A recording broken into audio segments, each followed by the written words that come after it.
विभाग और संस्कृत साहित्य सभा, वैसे दोनों पर्याय हैं। अगर आप गूगल करेंगे, डिक्शनरी में ढूंढने जाएंगे तो हमारा एकमात्र यह एक ऐसा है विभाग और सभा जो है ये पर्याय रूप में है, एक ही साथ हम लोग काम करते हैं, कोई अंतर नहीं है। लेकिन छात्रों का प्रभुत्व हो इसलिए नाम सभा है। विभाग कह देंगे तो वहां पर शिक्षकों का प्रभुत्व हो जाता है। तो अंतर केवल इतना है, विशिष्ट धर्म यही है। इन दोनों के समन्वय से हमने प्रतिवर्ष एक व्याख्यान माला आयोजन का संकल्प लिया है और वह व्याख्यान माला है पंडित मदन मोहन झा स्मृति व्याख्यान माला। पंडित मदन मोहन झा संस्कृत के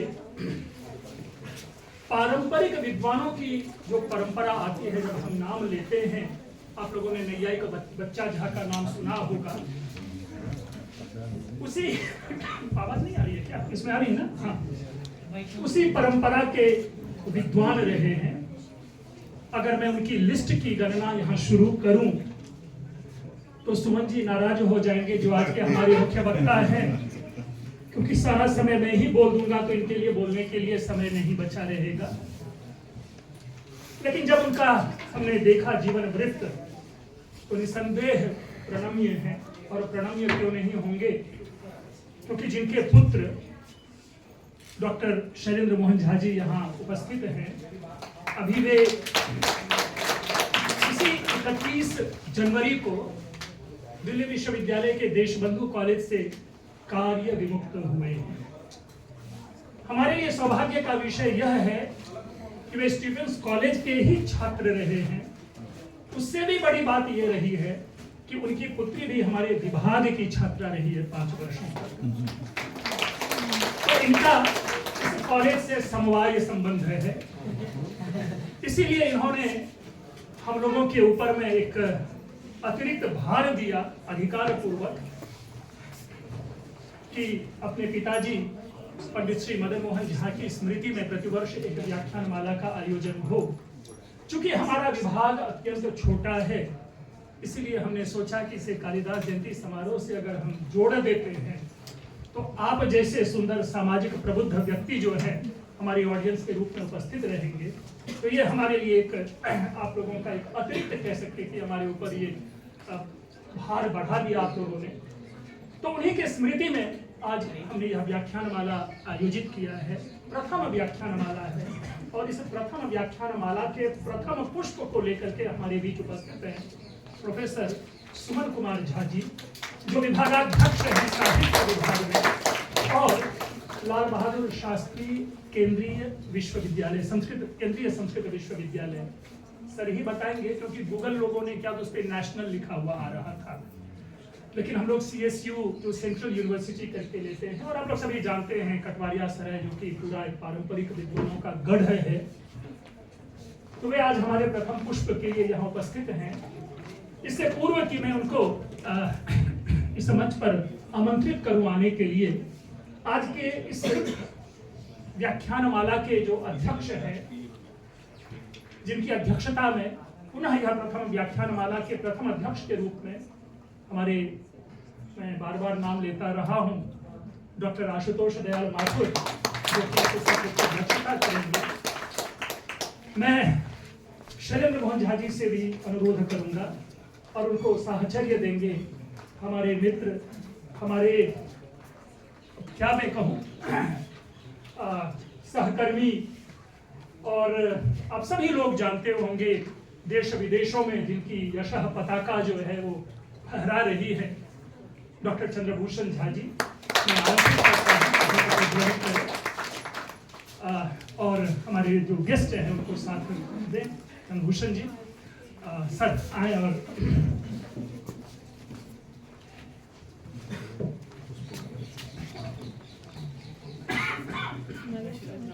अजय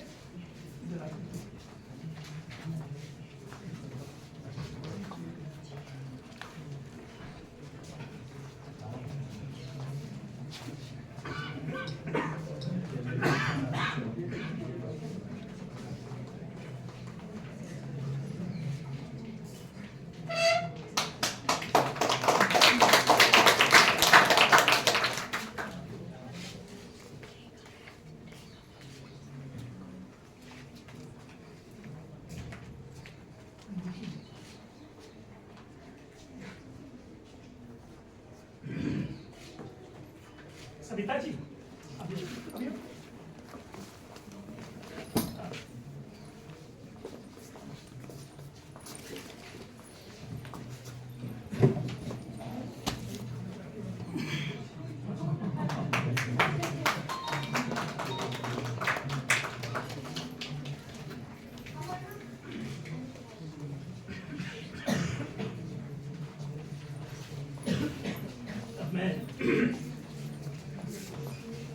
मैं क्रमशः अध्यक्ष डॉक्टर आशुतोष दयाल माथुर, आज के मुख्य वक्ता प्रोफेसर सुमन कुमार झा जी और इस श्रृंखला की कड़ी का जो निर्माण करने वाले शैलेंद्र मोहन झा जी हैं, मैं उनको मंच पर आमंत्रित करता हूँ कि वे आए और स्थान ग्रहण करें।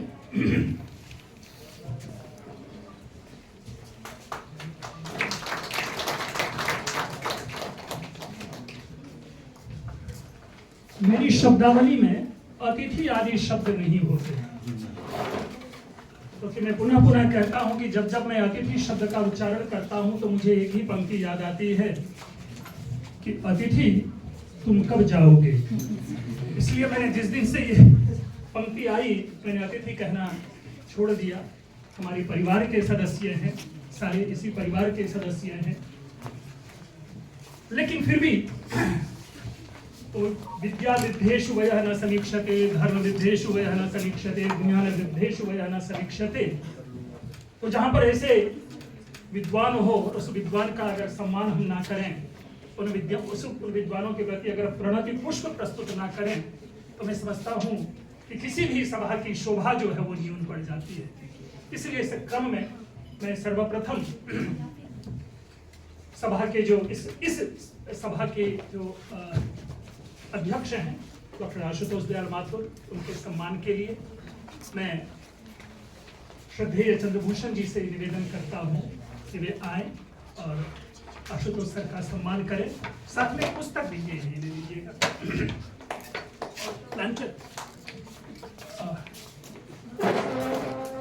ये पुस्तक तो नहीं,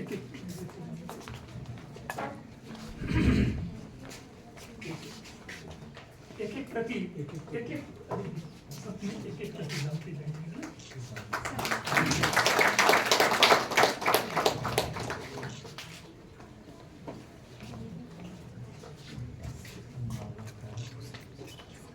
आज के हमारे मुख्य वक्ता और मैं समझता हूं युवा, जब से मैंने इनको देखा, जब मैं इनके साथ होता हूं तो मुझे भी ईर्ष्या होने लगती है कि कैसे क्या खाते हैं कि अपनी आयु को इस तरह से बचाते हैं, है ना। हमारे मित्र, लेकिन आज के मुख्य वक्ता प्रोफेसर सुमन कुमार झा जी, इनके सम्मान के लिए मैं दीप ज्योति से निवेदन करता हूं कि इनका सम्मान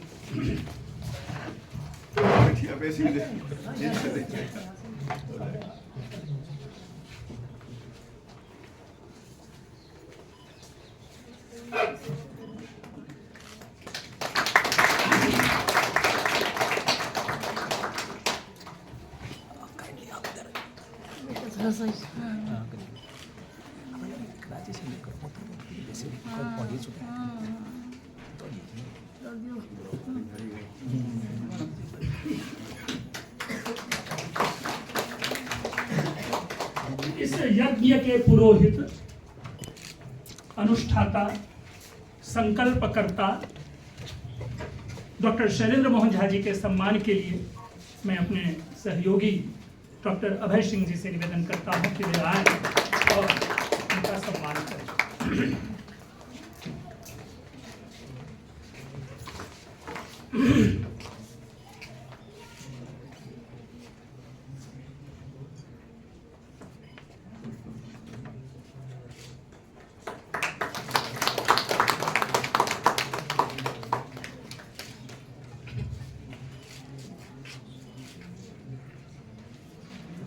मित्रों, अब आज का उद्देश्य और आज का विषय और उस विषय की संक्षिप्त व्याख्या मैं आप लोगों के सामने प्रस्तुत करता हूं। विषय चयन के नेपथ्य का उद्देश्य हम लोग सदैव अपने साहित्य शास्त्र में हमारे विभाग वर्तमान विभागाध्यक्ष के भी स्वागत की तैयारी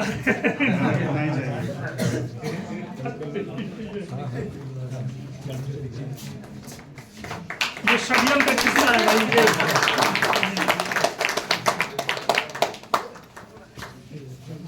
गौरवम भवति। षड्यंत्र भी आप ही के नेतृत्व में हुआ।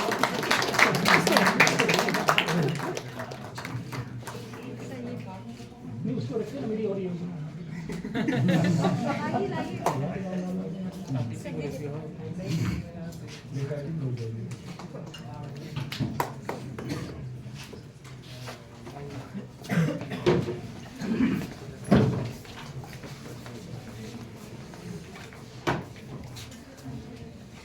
न चाहते हुए भी हम लोग साहित्य के छात्र बन जाते हैं और प्रायशः संस्कृत के जो भी लोग होते हैं उनकी रुचि साहित्य में होती ही है।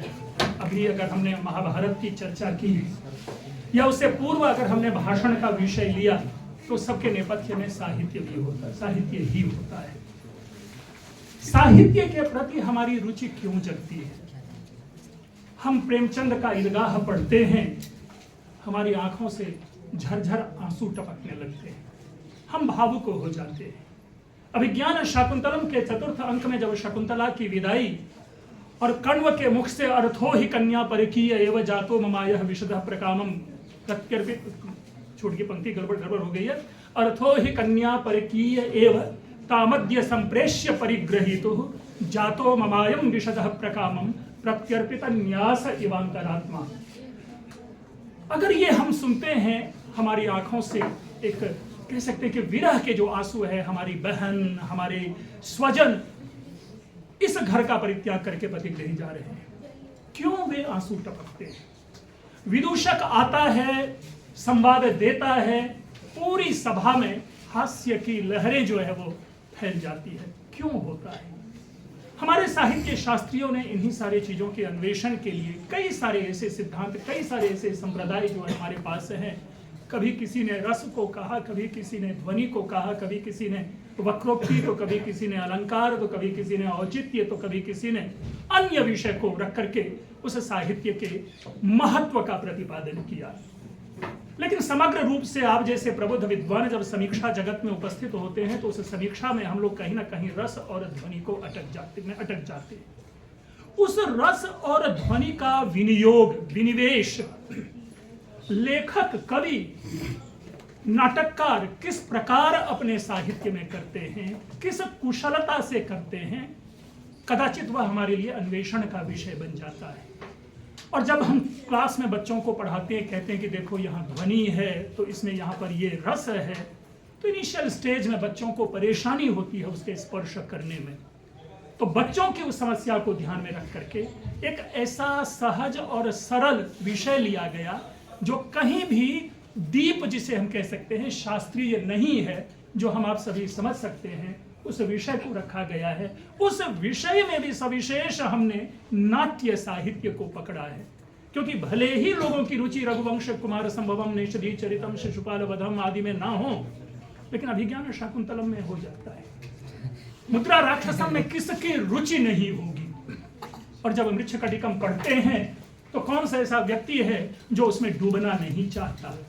भवभूति का उत्तर रामचरित हो, कौन ऐसा नहीं है कि जब सीता परित्याग का वह दृश्य है और राम के आंखों से जब आंसू टपकते हैं तो कौन उसमें भाव विभोर, भाव विह्वल नहीं होता?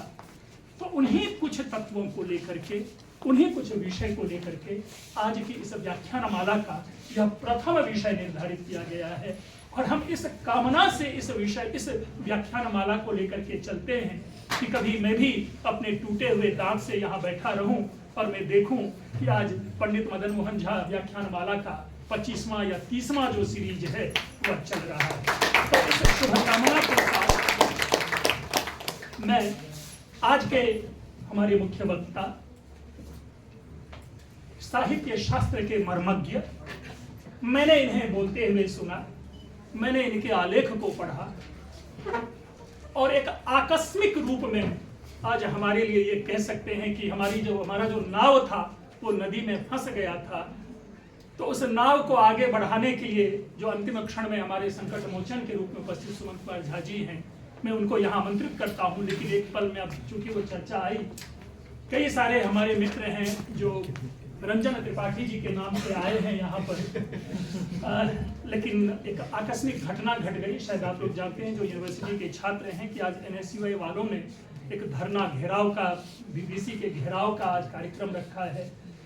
तो 3 बजे कल उनका फोन आता है कि VC नहीं है, हमारे जो कुलपति महोदय हैं वे नहीं हैं, और उनकी अनुपस्थिति में जो उनसे मेमोरेंडम जो लेना है वो रंजन जी को लेना है। हमारे हाथ पांव फूल गए। हमने सर से मैंने फ़ोन किया, सर ने हमें कहा कि आपको जो आपके दृष्टि में जो विद्वान दिखते हैं आप उनको इमीडिएटली ये कीजिए। सर कल भी एक सेमिनार में थे सुमन जी, पहली बार फ़ोन नहीं उठाया, छाती की धड़कनें वही जो लॉन्ग जंप हाई जंप है वो बढ़ती चली गई कि अब क्या होगा, क्योंकि हमने बयाना सब पे दे दिया था। जो बार बार सुबह से मैं नासिका पर्यंतम भोजनम की बात कर रहा हूँ, उसके पैसे चले गए, प्लांटर खरीदवा गए, ये सब सारे बन गए, अब क्या होगा। तो ऐसे में फिर हमने कह सकते हैं कि अब ये तो कहना नहीं है, लेकिन वैतरणी पार करने के लिए जो गाय का पुच्छ होता है तो वही गोपुच्छ बनकर हमारे सामने उपस्थित है हमारे सुमन जी। मैं इनको यहाँ पर आमंत्रित करता हूँ कि सर आज का जो विषय है रस और ध्वनि की अनवर्थता, भारतीय नाट्य साहित्य में रस और ध्वनि का अभिनिवेश, इस विषय पर आप हमें उद्बोधित करें। सुमन कुमार जी। आर्येश सर मैं ये हाथ तो नहीं पकड़ नहीं पाऊंगा। उसी के अच्छा, आर्येश मेरी का आवाज ऐसी वो है। हाँ ये आप नहीं होगी ये हम लगाना चाहते कोई अजीब है चूल्हा जलने खोलो। कुछ नहीं है शायद पीछे में रखें। हाँ? इसको जरा ऑन कर दीजिए कैसे, ये यहाँ से सिस्टम ठीक है ना।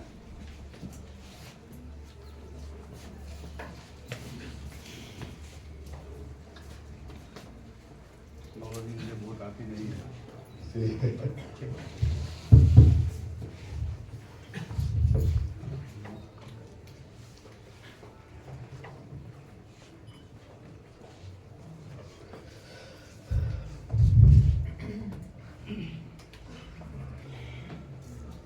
सृष्टो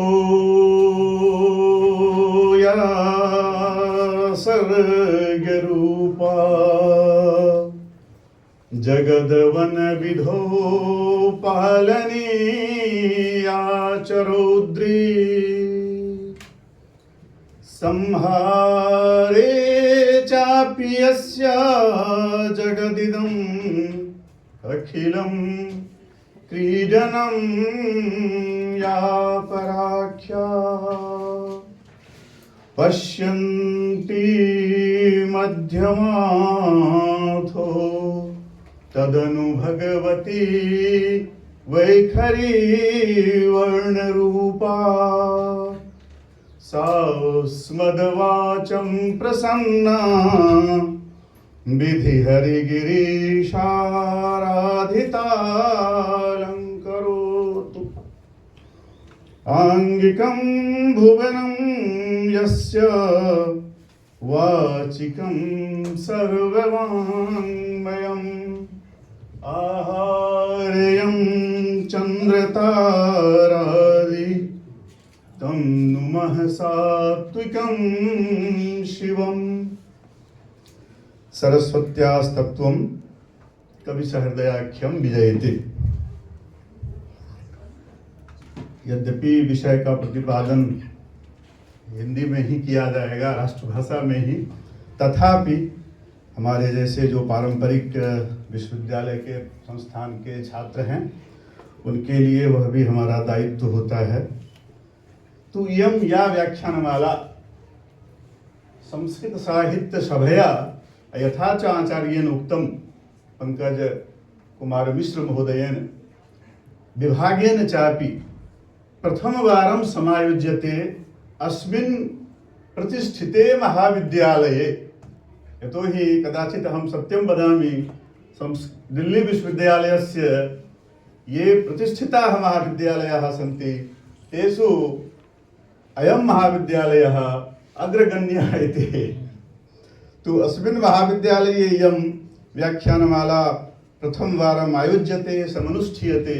एतदर्थम् आयोजकानां कृते बहुशः धन्यवादः। अत्र ये विराजमानः सन्ति महान्तः आचार्याः आशुतोष दयाल माथुर महोदयाः, अग्रजवर्याः आचार्याः डॉक्टर चंद्रभूषण झा महोदयाः साहित्य विशेषज्ञाः सन्ति। मम मित्रमणयः पंकज मिश्र महोदयस्य विषये किं कथयामि, तेषां तु अप्रतिहता गतिः सर्वत्र दृश्यते इति। तो डॉक्टर पंकज मिश्र महोदयाः विभागाध्यक्षाः संस्कृत विभागस्य, अन्ये ये अत्र विभागस्य प्राध्यापकाः सन्ति, अतिथिरूपेण वा अन्यरूपेण ये कार्यं कुर्वन्ति, ते सर्वे प्राध्यापकाः। अथ च पुरोहितरूपेण आयोजकः, अथ च येषां नाम्नि इयं व्याख्यानमाला आयोज्यते पंडित मदन मोहन झा, तेषां सुपुत्रः पंडित शैलेन्द्र मोहन झा, अथ च श्रीमती झा, अन्ये अपि ये अस्माकं प्रेयांसः छात्राः सन्ति, संस्कृतानुराग रंजिताः भ्रातरः भगिन्यश्च। मेरे लिए ये बड़ा सौभाग्य का वो है कि जब कल पंकज जी ने आदेश किया तो मैं बड़ा विस्मित हुआ कि अचानक अभी शाम को मैं एक व्याख्यानमाला में ही था, वहाँ भी पंचमी साहित्य विद्या साहि सकल विद्या नाम निश्चंदः विषयेऽस्मिन् महती चर्चा तत्र जायते स्म। तदानीमेव आचार्याणां दूरवाणी इति, अस्तु तेषाम् आदेशः तत्र किमहं वदामि इति, तो अहम् अत्र अस्मि। पंडित मदन मोहन झा जी के बारे में क्या कहें। एक तो पहले मैं थोड़ा सा पक्षपात करता हूं, अगर किसी को वो लगे तो उस पर अन्यथा मत लेना। मिथिला भूमि ही ऐसी है, वहाँ की मिट्टी वहाँ का पानी ही ऐसा है जहाँ विद्वान ही पैदा होते हैं। वाचस्पति मिश्र जैसे विद्वान, उदयनाचार्य जैसे विद्वान, बच्चा झा जिनके लिए कहा गया वो सर्वतंत्र स्वतंत्र हैं, ऐसे ऐसे नैयायिक, ऐसे ऐसे वैदिक, ऐसे ऐसे दार्शनिक और वैसे ही साहित्य शास्त्रज्ञ उस धरती ने, उस धरा ने न केवल भारतवर्ष को अपितु समग्र विश्व को दिया है। हम छात्र जीवन से पढ़ते आए हैं मदन मोहन झा जी के रसगंगाधर की टीका को। मुझे ये नहीं था ज्ञान कि उनके सुपुत्र हैं शैलेंद्र मोहन जी, इनसे मुलाकात एक दो बार हुई है कई कार्यक्रम में।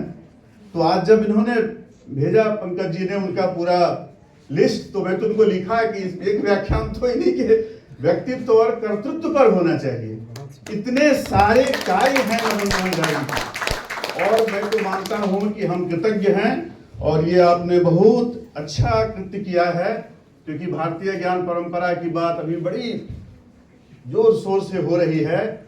सबसे बड़ा दायित्व यही है हम लोगों का भारतीय ज्ञान परंपरा में कि हम अपने ऋषियों को, मुनियों को, पूर्वजों को, पुरखों को, बाप दादों को न भूलें। उनके द्वारा दिया हुआ जो भी ज्ञान है, जो भी विज्ञान है, वही हमारा ध्येय है, धरोहर है, वही थाती है हमारा।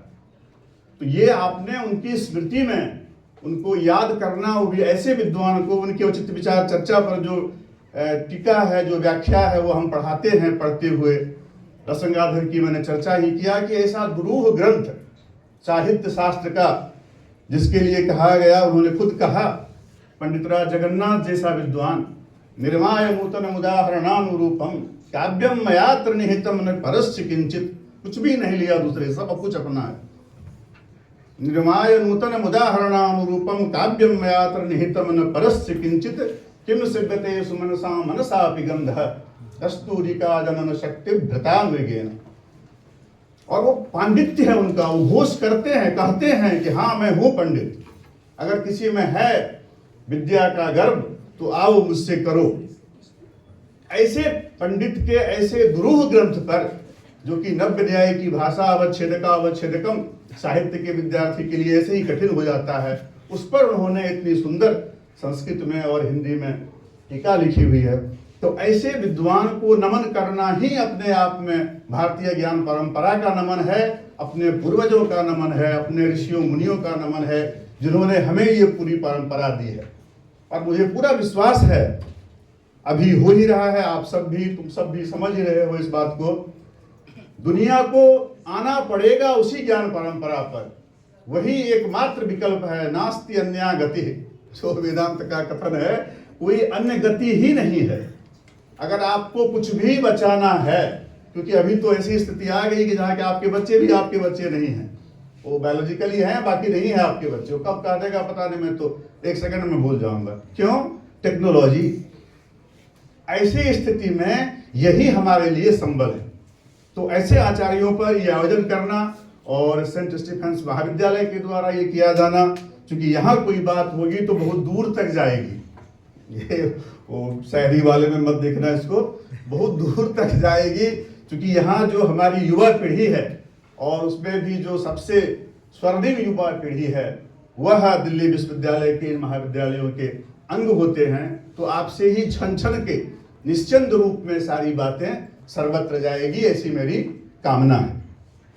तो मैं बहुत बहुत धन्यवाद देता हूँ शैलेंद्र जी को और संस्कृत विभाग को कि उन्होंने इतना सुंदर आयोजन यहाँ पे किया और मुझे पहली बार इसमें आने का अवसर मिला। वैसे मैं बताऊं, मैं खुद दिल्ली विश्वविद्यालय का छात्र रहा हूं।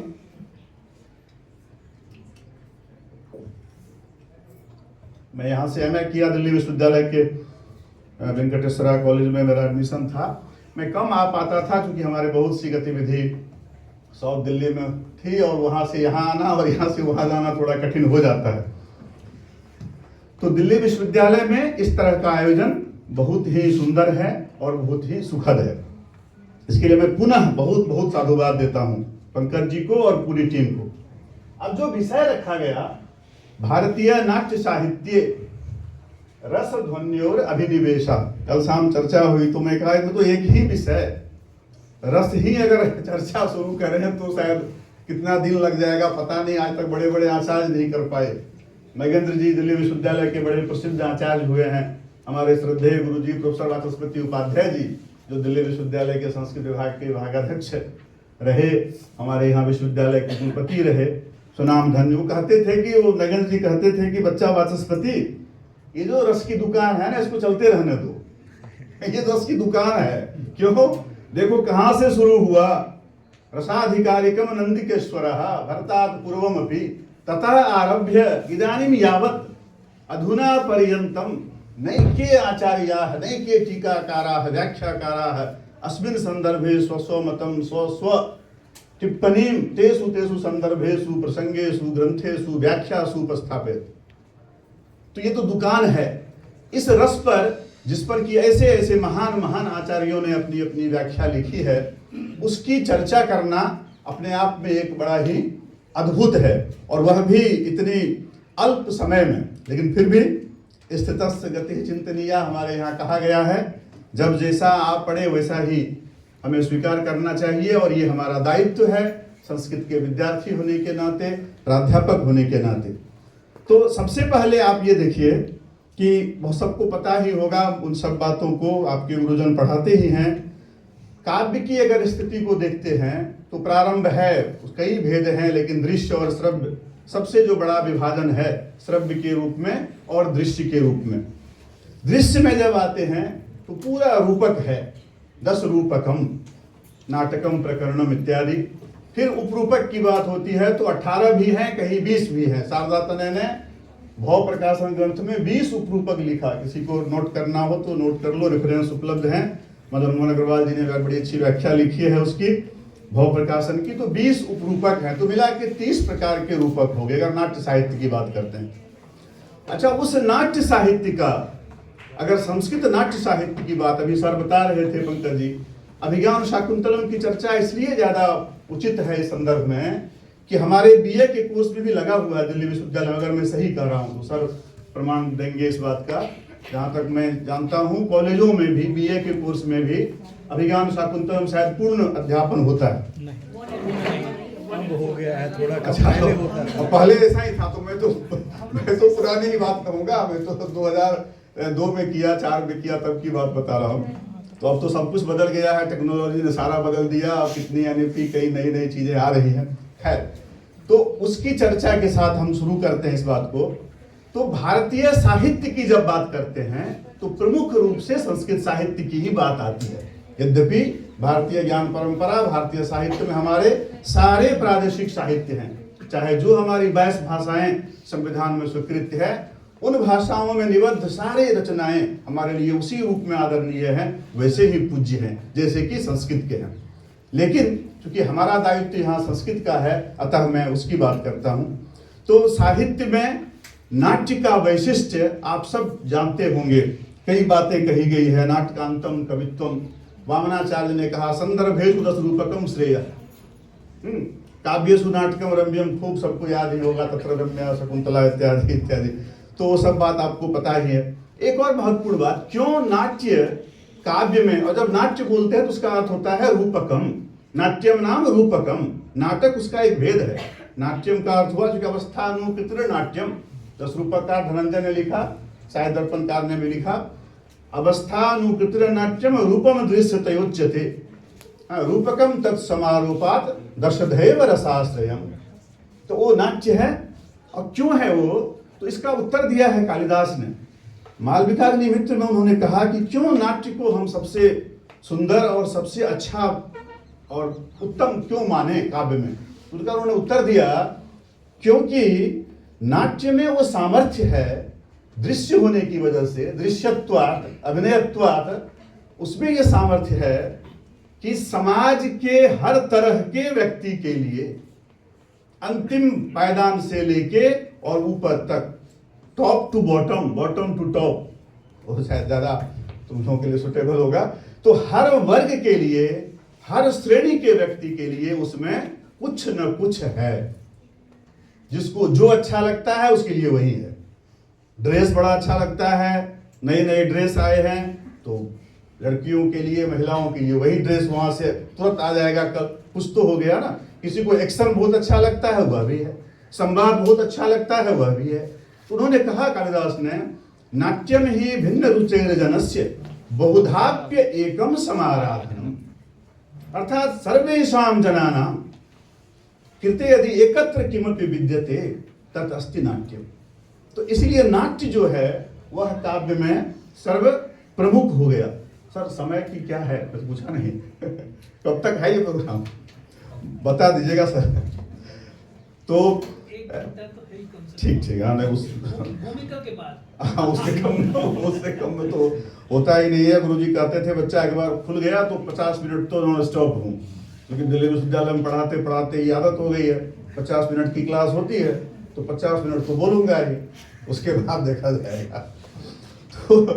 तो नाट्य इसलिए सबसे महत्वपूर्ण होता है क्योंकि आप विद्वान हैं नहीं हैं, आपको भाषा आती है नहीं आती है, शास्त्र का ज्ञान हो न हो, दर्शन में जाओगे बिना शास्त्र के समझ भी नहीं आएगा, एक एक पंक्ति समझ में नहीं आएगा। क्या है, विद्यते हृदय ग्रंथि छिद्यन्ते सर्व संशया क्षीयन्ते चास्य कर्माणि तस्मिन् दृष्टे परावरे। अब कौन समझेगा इसको, ये विद्यते हृदय ग्रंथि क्या, विवर्त क्या है। अब उसके समझाने के लिए पहले शास्त्र का ज्ञान आवश्यक है, लेकिन नाट्य में ऐसा नहीं है। इसलिए उन्होंने कहा नाट्यम ही भिन्न रुचेर जनस्य बहुधाप्येकम समाराधनम। तो एक तो ये हो गया। अब अगर ऐसा है हमारा नाट्य साहित्य संस्कृत का, तो उसमें रस और ध्वनि, सबको पता है नाट्य का अगर प्राण तत्व है, नाट्य ही क्यों समग्र साहित्य का, काव्य का प्राण तत्व है, तो वह क्या है, रस है। विश्वनाथ को सब पढ़ते हो, रसादिश्च आत्मा शब्दार्थो काव्य शरीरम दोषाः कानत्वादिवत अलंकाराः कटक कुंडलादिवत ऋतयो अवयव संस्थान विशेषवत गुणाः सूर्यादिवत इत्यादयः। तो ये पता ही है। तो चूंकि आत्म तत्व है रस, तो बिना रस के तो कल्पना ही नहीं है साहित्य की। काव्य प्रकाशकार लिखते हैं काव्य प्रकाश के पंचम उल्लास में, नहीं रसादि लक्षण, MA के भी छात्र हैं क्या इसमें? हाँ, अच्छा, बहुत बढ़िया। तो नहीं रसादि लक्षण अस्तु अर्थात स्वप्ने अपि न भवति वाच्य, स्वप्ने अपि न वाच्य भवति का कथा सामान्य। भाई स्वप्न में तो मर्जी है, अभी पहुंच जाओ अमेरिका, अभी चले जाओ किसी फिल्म देख रहे हैं, अभी कुछ कर रहे हो, जो मन में आए करते रहो। कहा परंतु तत्र रसादि लक्षण संदर्भे स्वप्ने अपि एवं न कर्तुं शक्यते सरसः सर्वथा सर्वदा च व्यंग्य है। तो जब व्यंग्य है वह रस और वह आत्म पदार्थ है तो उसका अभिनिवेश कभी जानबूझ के करेगा ऐसा नहीं है। क्यों? अभिनव गुप्त कहते हैं रस एव नाट्यम नाट्यम एव रस। रस से भिन्न है ही नहीं नाट्य, और नाट्य रस से भिन्न नहीं है। भरत मुनि खुद नाट्य शास्त्र में कहते हैं नहीं रसादिते कश्चित् अर्थः प्रवर्तते। रस के बिना तो नाट्य में अर्थ की ही प्रतीति नहीं होगी। तो वह उसका एक ऐसा तत्व है जो समग्र कृति को क्या करता है, अपने साथ लेके चलता है, उसी पर अवलंबित है वह पूरी कृति। मैं एक चीज और स्पष्ट करूं, शायद आपको आपके गुरुजन बताए होंगे, जब हम रस की बात करते हैं तो एक ध्यान रखो तुम लोग जो नए अभी बच्चे हो, पढ़ रहे हो बीए में एमए में, कल तुम प्राध्यापक बनोगे तो फिर तुम्हें भी ऐसे ही नई जनरेशन को बताना पड़ेगा, नए स्टूडेंट्स को बताना पड़ेगा। रस की कोटि निर्धारित की गई है हमारे यहाँ आचार्यों ने। श्रृंगार प्रकाश बड़ा महत्वपूर्ण ग्रंथ हुआ है भोजराज का, जिसमें वो इसकी कोटि बताते हैं। ये जो तुम लोग समझते हो ना, ये श्रृंगार है, ये मेकअप है, ये वगैरह वगैरह, ये सब मार्केट वाला चीजें हैं। ये साहित्य में इसकी चर्चा नहीं है। ये श्रृंगार का अर्थ ये नहीं है यहाँ पर। ये न श्रृंगम नियते स श्रृंगार। श्रृंगम मतलब पीक। श्रृंगार वो तत्व है जो तुमको अपने जीवन के पीक पर ले जाएगा। वॉट एवर यू वांट, सबके कुछ ना कुछ लालसा होंगे, अरमान होंगे, ऐसा करूंगा ये हो जाएगा, इसके बाद ये हो जाएगा, इसके बाद ये हो जाएगा, फिर ऐसा कर लूंगा, है ना। सबके होनी भी चाहिए, ये होना चाहिए। इसलिए भोजराज कहते हैं रसः एव अभिमानः, रसः एव श्रृंगारः, रसः एव अहंकारः। वह अहंकार ईगो नहीं है, वो कोई इगोटिज्म जिसे कहते हैं वो नहीं है। वह है कि आपको अपने ऊपर में विश्वास होना चाहिए। हर व्यक्ति मानो सबसे पहले कि आई एम द बेस्ट। ये है श्रृंगार। आप मानिए कि मैं सबसे अच्छा हूं, अच्छी हूं, सबसे सुंदर हूं, वगैरह वगैरह, जो मानना हो। ये जब आप मानते हैं तो आप में जो एनर्जी है, ऊर्जा है, कई फोल्ड वो बढ़ जाता है। तो सबसे पहले आपकी ऊर्जा को बढ़ाना है, नहीं तो क्या होगा। बृहदारण्यक उपनिषद में कहा है आत्मनस्तु कामाय सर्वम प्रियम भवति। सब अर्थ समझ गए शायद। अगर तुम्हारा अपना मन सही नहीं है तो तुम्हें कुछ भी दे देगा तुम्हारे आगे नहीं अच्छा लगेगा। I am right? तुम जो नए बच्चे हो बताओ, क्योंकि तुम लोगों को तो अभी बहुत कम समय हुआ है इस सब चीजों में। तो ये सोचो, ये हमारा ऋषि कहा गया पहले, आत्मनष्ट कितना प्रैक्टिकल है। इसलिए मैं कहा भारतीय ज्ञान परंपरा का स्मरण करना, ऐसे आचार्यों का स्मरण करना ही अपने आप में एक जीवन का वो है, मार्ग निर्धारित करता है कि जब तक आपका अपना मन खुश नहीं है आपके लिए कुछ भी खुश नहीं होगा, और तुम्हारा अपना मन खुश है आपके लिए जो जो अनुकूल चीजें हैं वो आपको खुशी देगी। तो आत्मनस्तु कामाय सर्वम प्रियम भवति की व्याख्या में भोजराज ने, और क्या बढ़िया उस पर वीराघवन ने लिखा है। सर को तो पता होगा, माथुर सर को, वीराघवन ने जो वर्क लिखा है उसके ऊपर में द भोजाज श्रृंगार प्रकाशा, इतनी बड़ी ग्रंथ है, अंग्रेजी में अगर पढ़ोगे दिल्ली विश्वविद्यालय के भी लाइब्रेरी में उपलब्ध है, मैं खुद देखा हूं, तो आप उसको भी पढ़ सकते हैं कि क्या बढ़िया उन्होंने उदाहरण देके समझाया कि अदरवाइज व्यक्ति क्या होगा, गोइंग टू डिप्रेशन। ये निराशा में चला जाएगा व्यक्ति, और निराशा में गया हुआ व्यक्ति, डिप्रेशन में गया हुआ व्यक्ति, अनुत्साही व्यक्ति जीवन में कुछ भी नहीं कर सकता। तो जब आप अपने लिए पहले नहीं करोगे तो दूसरे के लिए भी नहीं करोगे। तो फर्स्ट थिंग इज, सबसे पहले अपने लिए आप जीना शुरू करिए।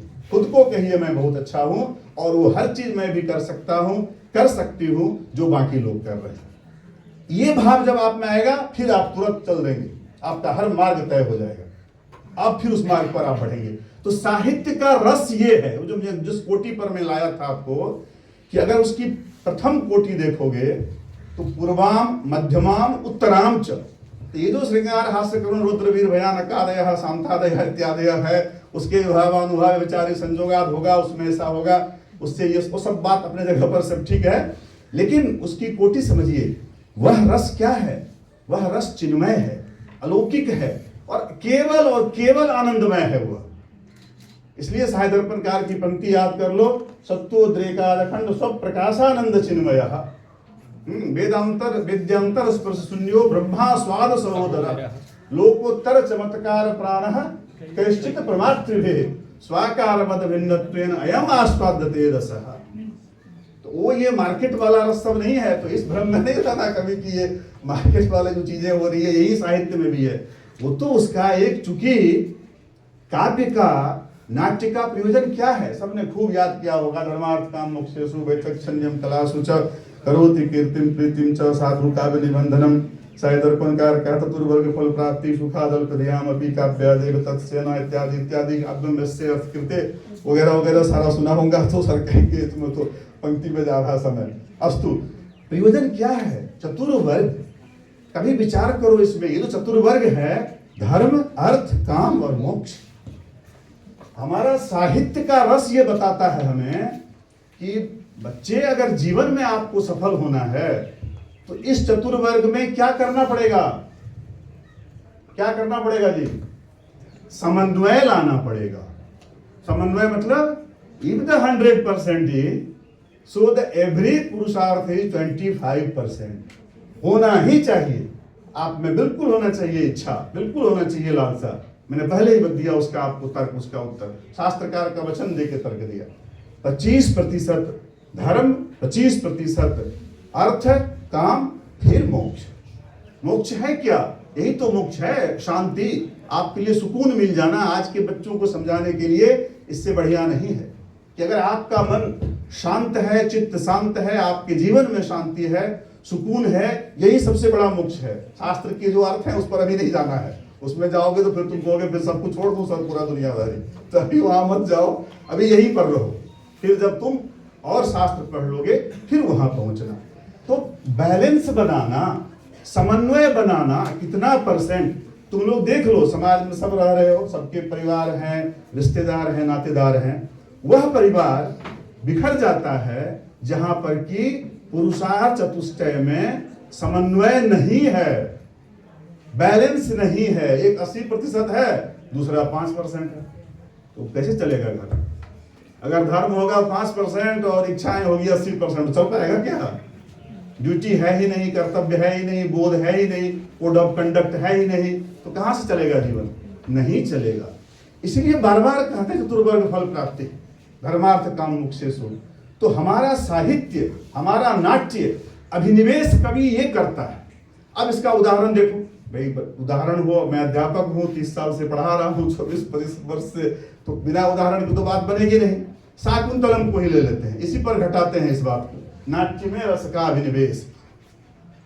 सबने शाकुंतलम थोड़ा बहुत पढ़ा ही होगा, कहानी पता ही है सबको। कितने अंक हैं शाकुंतलम में? 7 अंक है। 7 ही क्यों है भाई? 6 क्यों नहीं कर दिया? 5 क्यों नहीं कर दिया? सोचा है कभी क्या? विचार करो इन चीजों पर। 7 है, देखो, first, second, third and the last, 5th, 6th, 7, और बीच में क्या है? 4th। क्या कर रहा है 4th? That is the balancing act. अब पढ़ना शाकुंतलम को। आज जो बात मैं बोल के जा रहा हूं, इसके बाद शाकुंतलम को रिविजिट करना एक बार। जो फर्स्ट, सेकंड, थर्ड है, that is going on to waste. तो जो 5th, 6th, 7th है, गोइंग टू ईस्ट।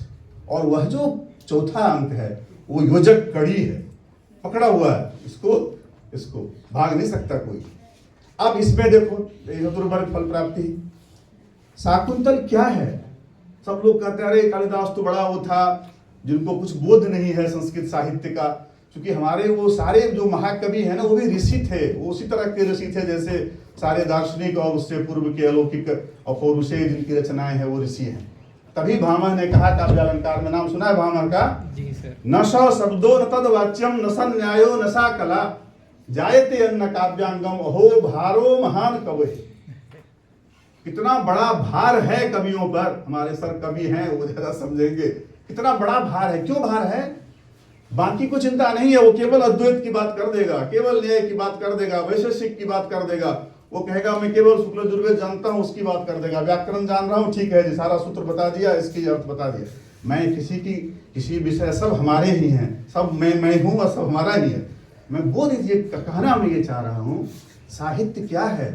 सकल विद्या नाम निस्संदः। साहित्य दर्पण की टीका लिखा है रामचरण तर्कवागीश ने, विवृति टीका। कभी पढ़ना वो कहते हैं कहाँ है सहभाव, सहितयो भाव बार बार होता है, कहा सहभावश्च अष्टादश प्रस्थान भिन्नानाम विद्यानाम। ये जो 18 विद्याएं हैं, और भरत मुनि खुद कहते हैं नाट्यशास्त्र में, न तत् शास्त्रम न तत् शिल्पम न सा विद्या न सा कला नाशो योगो न तत्कर्म नाट्येस्मिन् यन्न दृश्यते। नाट्य की बात हो रही है ना, नाट्येस्मिन् यन्न दृश्यते। जरा सोचो कितना भार है उस कवि पर। निर्जीव से लेके पत्थर जो दिख रहा है आपको, मिट्टी दिख रहा है, वह भी विषय है नाट्य का, वह भी विषय है साहित्य का, और स्थूल से स्थूल और सूक्ष्म से सूक्ष्म विषय है। कोई ऐसा वस्तु ही नहीं है जो साहित्य का विषय नहीं है, काव्य का विषय नहीं। तो इतने बड़े विषय को, और इसका अगर एक उदाहरण मैं दूं तो शिशुपाल वध का नाम सबने सुना होगा, उसका एक उदाहरण देके जल्दी से बोल देता हूं।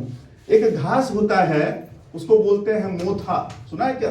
मोथा, सगर मोथा भी कई जगह बोलते हैं, वन मोथा भी बोलते हैं। उसको जो सुअर होता है वो उसको ना खुदाई करके उसका नीचे का हिस्सा खाता है। वह क्यों खाता है? ना? है क्या उसमें रस? देखो ये कितना अच्छा, ये माघ ने लिखा है शिशुपाल वध के 7वें सर्ग में। देखो कवि की चिंता, उसको ये पता था कवि को। कभी हम भी देखते थे गांव में कि भाई उस सुगर आके सारे खेत को इधर उधर कर देता है, समतल को बिल्कुल बेकार कर देता है। क्या आखिर ढूंढता है वो? जब शिशुपाल वध को पढ़ा तो पता चला कि जैसे शकरकंद होता है मीठा वाला, वैसे ही उस घास के नीचे में एक कंद होता है थोड़ा सा काला सा, that is the favourite food है उसका, वो शुगर का। ये शिशुपाल वध महाकाव्य में सर लिखा है माघ में। देखो अहो भारो महान कवि, कवि का विषय देखो। अब सोचो हम उसको काट के फेंक तो फिर बढ़ जाता, अरे ऐसा क्यों हो रहा है? उसको खाने के लिए वो कर रहा है, उसका फेवरेट फूड है वो, क्योंकि वो मीठा है, उसमें रस है, सही में रस है उसमें। तभी नहीं कहा सही में रस है, यही उसके लिए वो रस है, उसके लिए वो आनंद है, वह आनंद है जो उसके लिए परमानंद है। इसलिए उन्होंने कहा नाट्यशास्त्रकार ने, भरत मुनि ने, कि जैसे आप जब मिक्स वेज बनाते हो उसमें 1000 चीजें डाल देते हो, धनिया पत्ता क्या सब ढेर तरह के मसाले वगैरह वगैरह, 5-10 तरह की सब्जी, और सबको बनाते हुए जब उसकी ग्रेवी बनती है तो उस ग्रेवी में कोई एक पदार्थ है क्या? सारे पदार्थ हैं।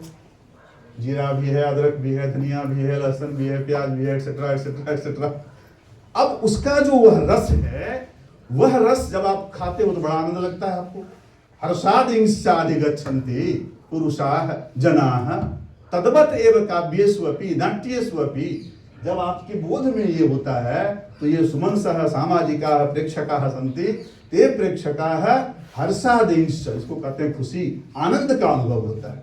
ये आनंद का अनुभव अगर हो रहा है आपको साहित्य से, तो इसका मतलब है कि रस का जो निवेश है वो आप समझ रहे हैं। अब देखो शाकुंतल की बात पे 7 अंक बता दिया मैं। उसको चलो ऐसे ले लो कि एक नारी की जीवन यात्रा है, मातृशक्ति यहाँ बैठी हुई है, तो एक नारी की जीवन यात्रा है। वह यात्रा प्रत्येक व्यक्ति के, हम सब की एक पॉइंट से प्रारंभ है, एक बिंदु से प्रारंभ होगी और एक बिंदु पे जाके एंड होगा। Any doubt? कोई डाउट तो नहीं है कि नहीं होगा एंड? भगवद गीता में कह दिया जातस्य मरणम ध्रुवम। तो हम कल कोई यहाँ पहले 10 साल पहले कोई और बैठा होगा, 25 साल पहले और बैठा होगा, और पूरा श्योर हो 25 साल बाद कोई और बैठेगा। ये चलते रहेगी। तो यह क्या है? जीवन यात्रा एक जगह से प्रारंभ होकर एक जगह पर पूर्ण होगा। अब जब यह जीवन यात्रा शकुंतला की भी एक पॉइंट से प्रारंभ होकर एक बिंदु पर एंड होता है, उसकी यात्रा में देखो चतुर्वर्ग फल प्राप्ति को थोड़ा सा अगर इनबैलेंस हुआ चतुर्वर्ग में, परिणाम आ गया तुरंत सामने में आ गया ना, क्या करना पड़ा उसको? उसके लिए तपस्या करनी पड़ी, तप करना पड़ा, प्रायश्चित करना पड़ा। और जब वो प्रायश्चित करती है, जब वो तप करती है, फिर वही समाज, वही ऋषिगण, वही हमारे जो जिसको आप आज के संदर्भ में कहोगे तो अभिभावकगण पुनः ये आदेश देते हैं और कहते हैं कि हाँ बच्चे अब तुम जाओ। कहाँ जाओ? विवर्तताम प्रकृति हिताय पार्थिवः सरस्वती श्रुति महती महीयसाम ममापि च छपयतु नीललोहितः पुनर्भवम परिगत शक्तिरात्महो। ऐसे नहीं कहा, पहले ही कह देते सारे ऋषि, नहीं कहा ना, तब तक नहीं कहा जब तक कि उसको पूरा तपा नहीं दिया। क्यों तपाया? जिसके लिए कहा पहले उन्होंने कि सा शकुंतला मूर्तिमती सत्क्रिया, कालिदास लिखते हैं। हाँ, और दुष्यंत के लिए अग्रे सरह। ऐसे दोनों को क्या किया, धृतय के बेनी बना दिया। हाँ, उसी बलकल वस्त्र में जिसके लिए पहले सरसिज मनुविद्धम हो रहा था, अदरा किसलय लागा हो रहा था, इत्यादि इत्यादि, इदम किला व्याज मनोहरम अनाघ्रातम पुष्पम वगैरह, उसी को एक हस्त धृतय के बेनी बनाया पहले। क्यों? तो वो चतुर्वर्ग पुरुषार्थ में जो समन्वय की कमी हुई उसका प्रायश्चित है, ये उसका दंड है। अब आप यात्रा को देखो, यात्रा बढ़ते बढ़ते एक पॉइंट पे आ रही, तो रस कहाँ है? श्रृंगार उसका हरेक काव्य का, हरेक नाट्य का एक अंगिरस होगा, बाकी सारे रस अंग रूपेण तत्र विद्यन्ते, उसमें कोई संदेह नहीं है। लेकिन वो जो मैं कहा उसकी उत्तमा कोटिम, उसका अर्थ ये है कि जो वाक्यार्थता होती है प्रत्येक काव्य का, चाहे दर्पणकार कहते हैं वाक्यम द्विधा, क्या सम, वाक्यम च महावाक्यम च, महावाक्यम नाम समग्रम काव्यम एकम महावाक्यम अस्ति, यथा महाभारतम एकम महावाक्यम, रामायणम एकम महावाक्यम, शाकुंतलम एकम महावाक्यम। यदि शाकुंतलम एकम महावाक्यम, यदि महाभारतम एकम महावाक्यम चेत एकस्य महावाक्यस्यापि एकः वाक्यार्थः भवति। सही है, होता है ना? क्या बताओगे महाभारत का क्या वाक्यार्थ होगा? अगर एक वाक्य मैं पूछूं तो कितने बच्चे जवाब दोगे? महाभारत का क्या वाक्यार्थ होगा एक वाक्य में? इनको करे दीजिए क्या होगा, तो हमको बता ही दिया। हाँ, और कुछ और प्रोफेसर की पंक्ति मत बोलो, तुम अपनी पंक्ति बताओ। देखो यही है रस। धर्मो रक्षति रक्षिता तदपि वक्तुम शक्यते, ये वाक्यार्थ है पूरे। जैसे एक अहम विहम गच्छामि, जैसे इसका एक अर्थ है, ऐसे ही एक कृति का एक अर्थ है। और वो अर्थ कहां से आता है? वो अर्थ आता है उसका जो अंगी रस है, उसका जो स्थायी भाव है। इसीलिए भव प्रकाशनकार शारदातने लिखते हैं भव प्रकाशन में और श्रृंगार प्रकाश भोजराज श्रृंगार प्रकाश में कि रस भावादेह संबंधात, स्थायी भाव संबंधात काव्यस्य नाट्यस्य च वाक्यार्थता निर्धार्यते निरूप्यते। बिना उसके निर्धारण हो ही सकता है। इसीलिए अंगिरस की बात करते हैं हम कि इसका ये अंगिरस है। उसका ये अर्थ नहीं है कि श्रृंगार कह दिया तो अब सारा उसमें हो गया, बिंदी वगैरह और मेकअप के सामान वगैरह हो गया, ये अर्थ नहीं है उसका। तात्पर्य उसका यही था कि वह समन्वय क्या बन रहा है क्या उससे, तो इसलिए उन्होंने इसको इस रूप में निरूपित करते हुए कहा। अब अगर देखो उसमें फिर जैसे जैसे कथानक आगे बढ़ रहा है तो क्या हो गया उसमें, आप देखिए उसका एक कंसेप्ट और देख लो जिससे की चीजें आपको समझ में आएगी कि क्यों साहित्य में, नाट्य में इसको इस रूप में हमें जानना चाहिए। अब यात्रा चल रही है, यात्रा प्रारंभ है, उसमें कमी आई, समन्वय नहीं हुआ तो प्रायश्चित करना पड़ा, पुनः हुआ। एक और कंसेप्ट देखो उसमें, जहां वो लिखते हैं कि क्यों रसः एवं नाट्यम है और नाट्यम ही रसः क्यों है। मैं वैसे बहुत कुछ लिख के लाया था तुम लोगों के लिए, लेकिन उतने की आवश्यकता शायद नहीं पड़ेगी। कि आप देखिए जीवन में, जीवन है तो उसमें सारी चीजें आएंगी, सुख भी आएगा, दुख भी आएगा, अनुकूलता आएगी, प्रतिकूलता आएगा, हर चीज आएगा। कुछ कुछ तो आएगा ही होंगे तुम लोगों के जीवन में भी, आगे और बहुत कुछ आएगी। फिर तुम हमारे तरह तुम भी समझ जाओगे कि हाँ सर जो कह रहे थे बहुत सही कह रहे। अभी तो सकता ना मानो, लेकिन मान जाओगे कुछ दिन के बाद, ये मुझे पूरा विश्वास है। क्या है देखो, अब एक प्रसंग सुनाता हूं। जब वो वहां पे कंचुकी को लेके गौतमी के साथ में सारंगरव और सारदत्त जब पहुंच जाता है पंचम अंक में, तो वो जो कंचुकी है वहां पे, उसको जब कहा जाता है कि भाई आप अभी जाके हमारे राजा को ये कहिए कि हम लोग आए हुए हैं वहां से ऋषिगण, आपसे मिलना चाहते हैं। और सेंट स्टीफेंस कॉलेज है तो हिस्ट्री की बात बहुत होती होगी यहाँ, इतिहास के बड़े अच्छे से विद्वान हुए हैं यहाँ। जो हम इतिहास के विद्यार्थी हैं, जो इतिहास को पढ़ा है, ये पता होगा आपको कि प्राचीन काल में राजा ही सब कुछ होता था। हर विभाग का प्रमुख राजा ही होता था, न्यायाधीश भी वही होता था, सेनाध्यक्ष भी वही होता था, हर चीज वही होता। ऐसा था दुष्यंत। अब वो अभी तुरंत गया हुआ है सारा कार्य दिन भर का संपादित करके, और शाम होते ही पहुंच गए ये सारे लोग महर्षि कर्ण का संदेश लेके। तो वो कहता है वहां कंचुकी, क्या करूं कि हम करवाणी, कैसे जाके पुनः कहूँ राजा को कि भैया पुनः आ जाइए यहाँ बैठने के लिए और अपनी जनता की बात सुनिए। तो उसको होता है कि शायद ना कहूँ, लेकिन फिर उसे मन में होता नहीं, कहना तो पड़ेगा। क्यों कहना पड़ेगा? तो वहाँ वो एक पद्य जो लिखा है वो देखो कि भो भो है कामम धर्म कार्यम अनतिपात्यम देवस्य तथापि इदानीमेव धर्मासनाद उत्थिताय पुनरुपरोधकारी कन्नु शिष्यागमन समय अस्मय नोत्सहे निवेदितु। मतलब मेरा उत्साह नहीं हो रहा जाके मैं निवेदन करूं, लेकिन अथवा अविश्रामो अयम लोकतंत्राधिकार होता।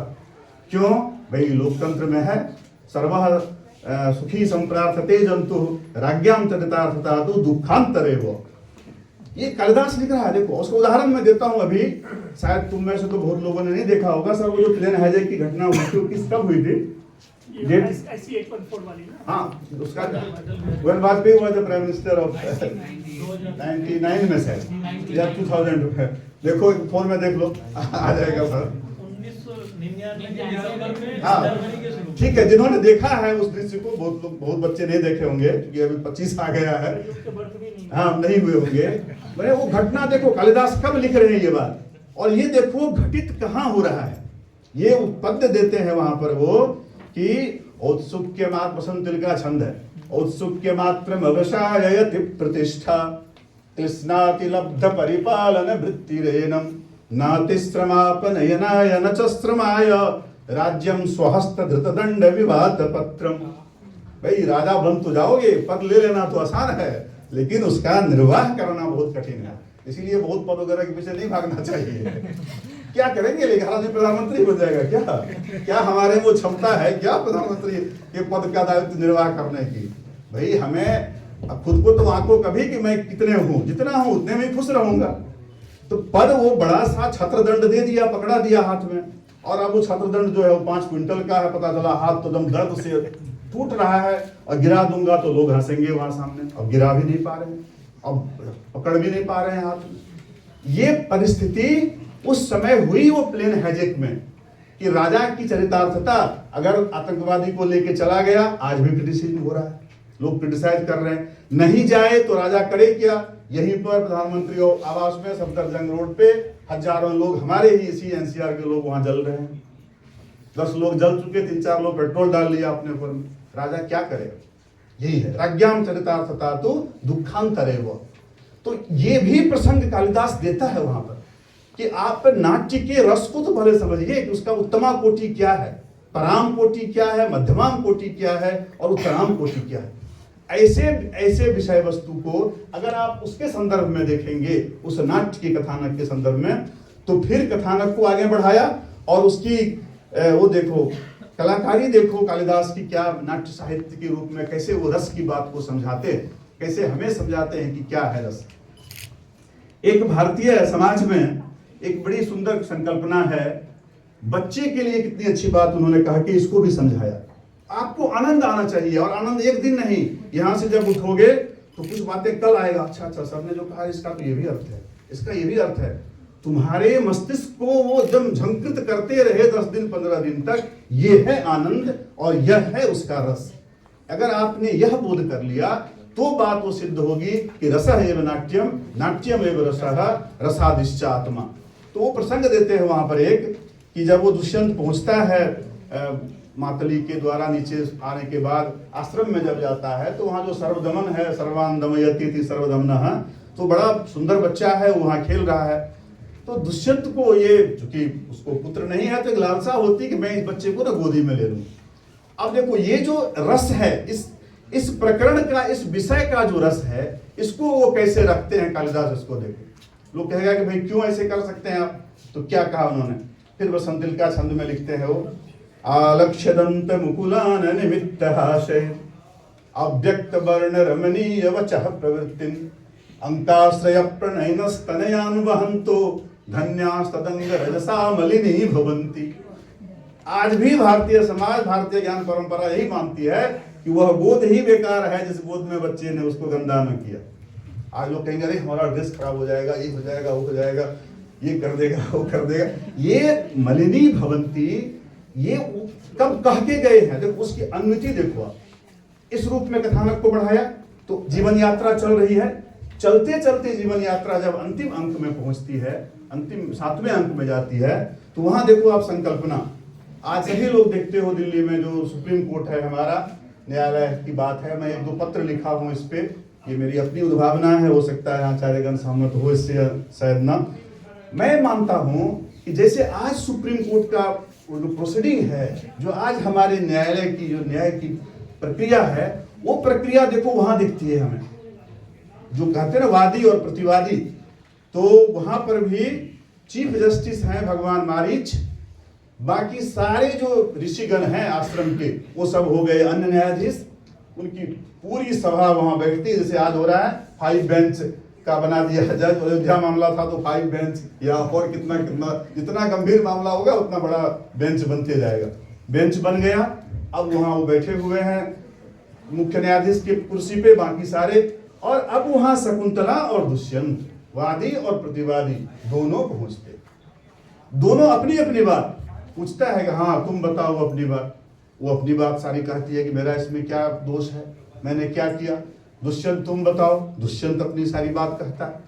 तो एज इट इज जैसे कोर्ट में होता है, ठीक वो संकल्पना कालिदास ने तब दिखाया। फिर दोनों के पूरे पक्ष को सुनने के बाद, जब दोनों के पूरे पक्ष को सुनता है, फिर वो जो आसन पर बैठा हुआ मुख्य न्यायाधीश है और बाकी न्यायाधीशगण हैं, उसको आप समाज के रूप में भी देख सकते हैं कि तब अंत में वो कहते हैं कि नहीं, न तो तुम्हारा कोई दोष है न तुम्हारा कोई दोष है। तब ये घटना, जिस घटना का उल्लेख दुर्वासा साहब के प्रकरण वक्रता है, कुंतक ने कहा यह प्रकरण वक्रता है, क्योंकि एक प्रकरण के द्वारा भी प्रबंध के अर्थ को परिणत होता है, इसलिए प्रकरण वक्रता भी है, प्रबंध वक्रता भी है। वैसे ही प्रबंधे अपि अर्थ शक्ति भू, ध्वनि की बात, अब ध्वनि की बात तो कितना कर पाएंगे, वो तो और बड़ा विषय हो जाएगा। तो खैर पहले रस को ही समझ लो इस रूप में।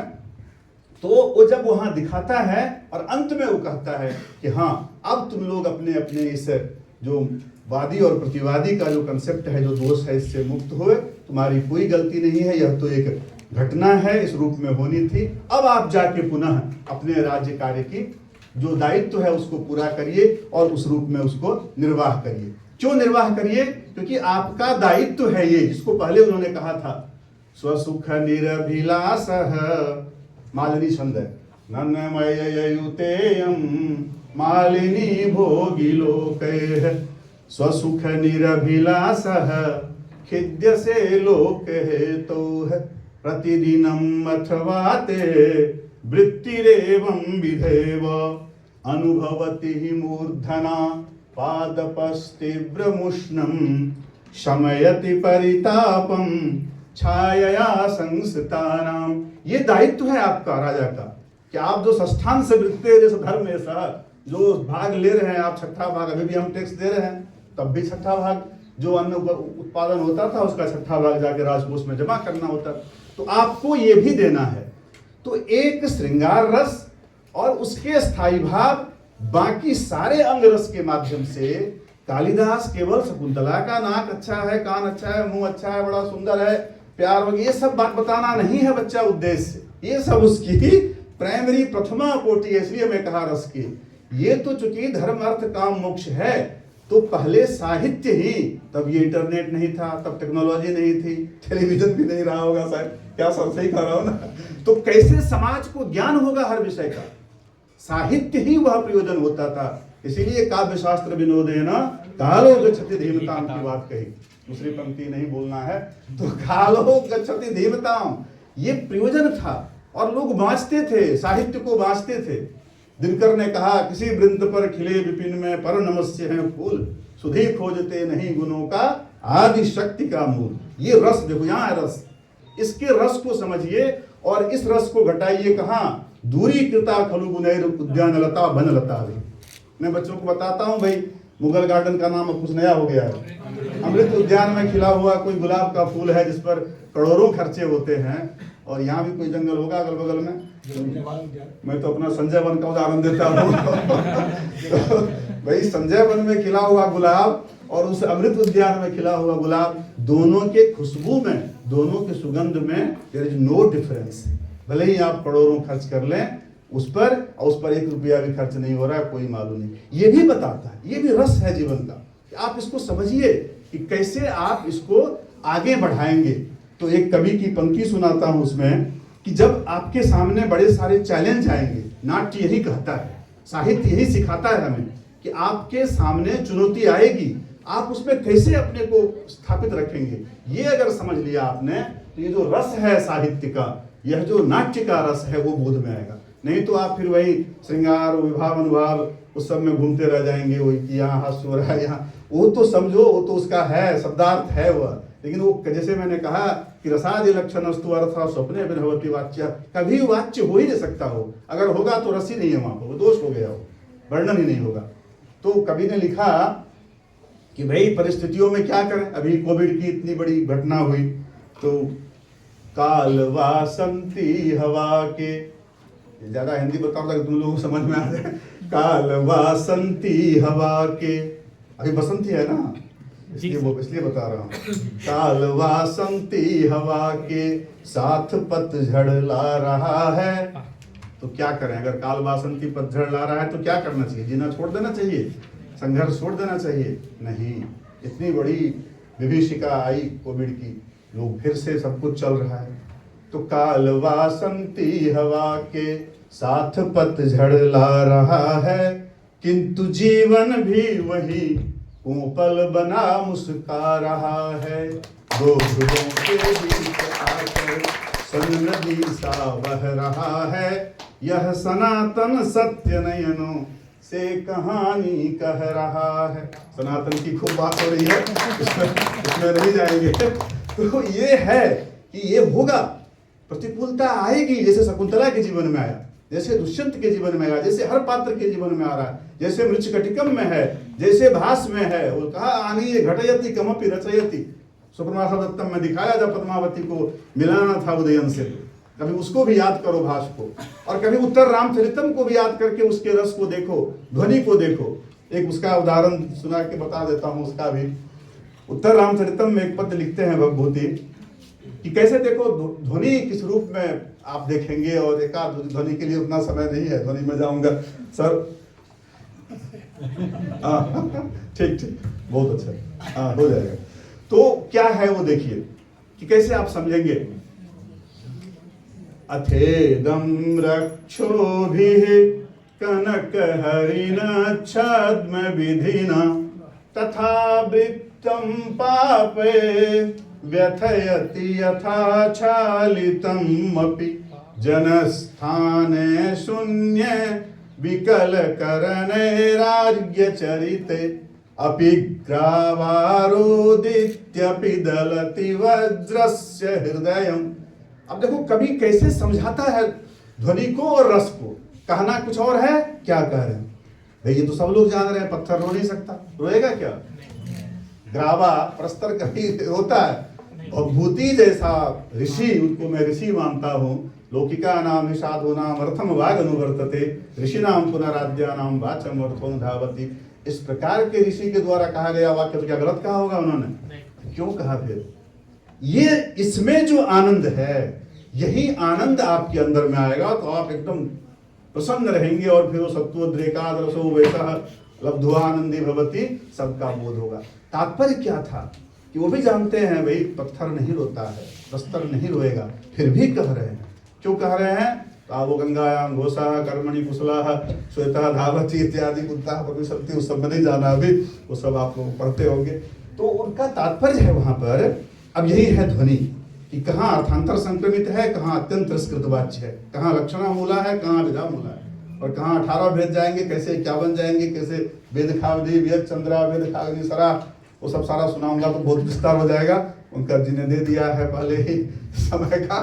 तो क्या तात्पर्य था कि पत्थर सदृशा है ये जना संति, अर्थात जो अत्यंत निष्ठुर हृदय वाले जन हैं। अब ये ध्वनि है, कैसे ध्वनित होगा? वो ध्वनित होके इस रूप में वह भी उस करुणा से, उसका भी हृदय करुणा से भर जाता है, करुणा हो रहा है। का कथा सामान्य जनाना, जिसको कि कालिदास कहते हैं अपने उस श्लोक चतुष्टयम में, जिसकी बात जिसका संकेत किया था उनका सर ने, कि वो पहले ही पद्य में कहते हैं यास्तिद्दत हृदय शकुंतलेति, कि जब हमारे जैसे ऋषि के लिए विक्षोभ हो रहा है तो जो सामान्य गृहस्थ है उसके लिए अपने पुत्री का जो जुदाई है, वियोग है, वो कितना बड़ा होता होगा।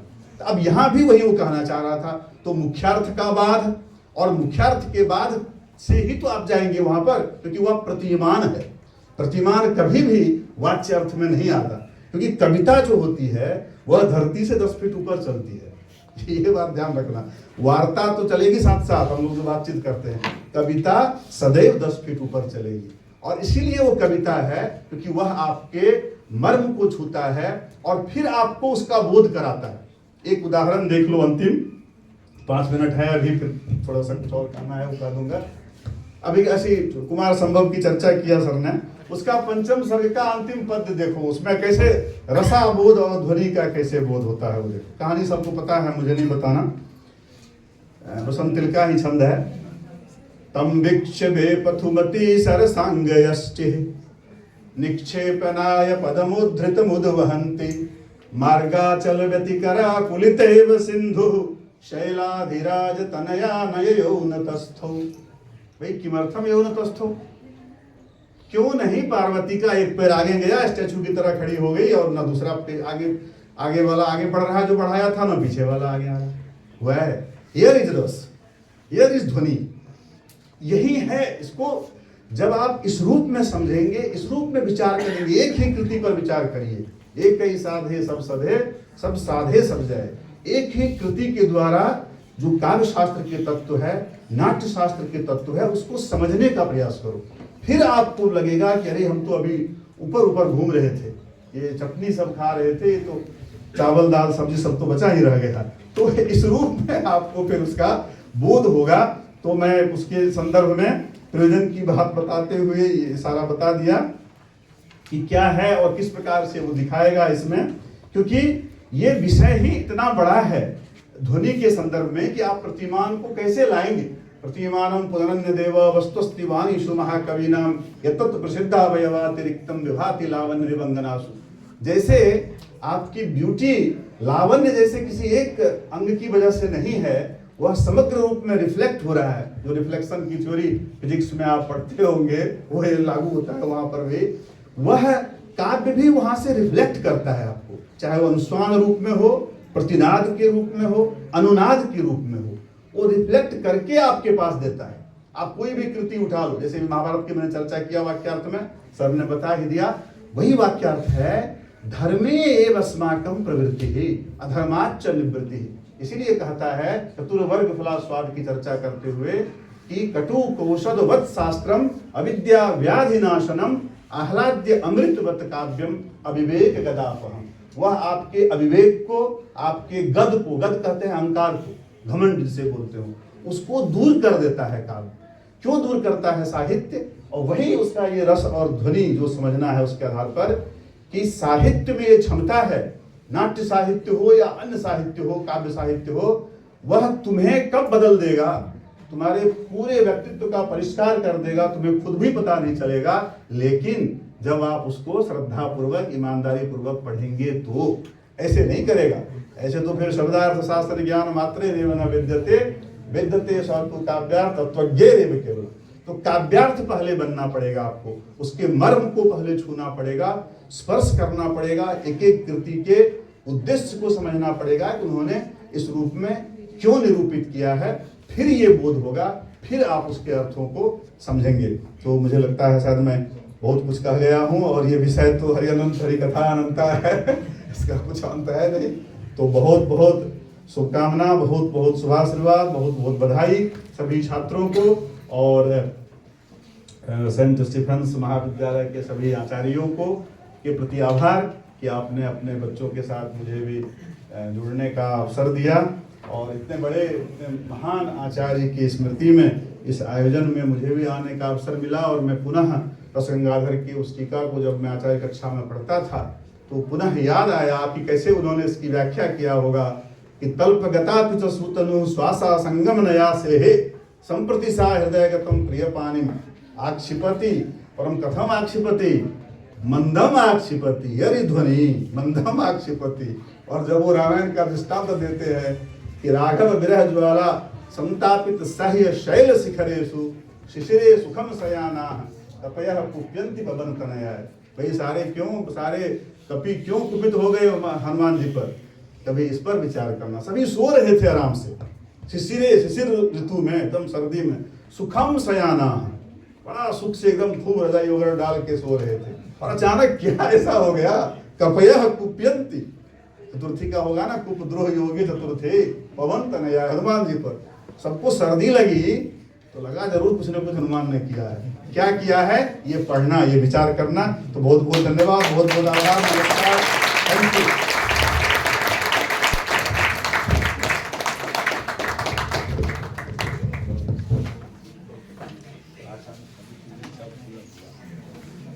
ऐसा ही आदेश था। हाँ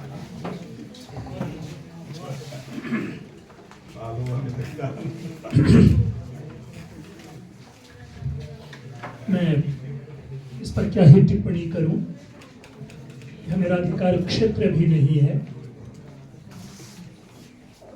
अध्यक्ष महोदय आएंगे, इस पर टिप्पणी करेंगे, लेकिन निसंदेह जिस प्रवाह से, जिस गति से, जिस सरलता से, जिस सहजता से और जिन उदाहरणों से इन्होंने हमारे आप लोगों के साथ अपना वाक वैविध्य का संबंध बनाया, वो निसंदेह प्रशंसनीय है। ऐसे विषय को और ऐसे वक्ता को सुनने का पुनः पुनः मन करता है, लेकिन हमारे यहाँ समय की सीमा है।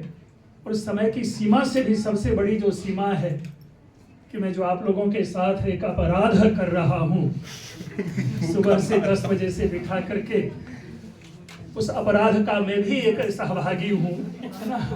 मैं भी अपने भीतर होने वाले चीजें का अनुभव कर रहा हूँ। बस 30 मिनट्स और नहीं सर, अगर हम कल करवा देते ना तो पता फिर आपके सामने इतने बच्चे नहीं रहते।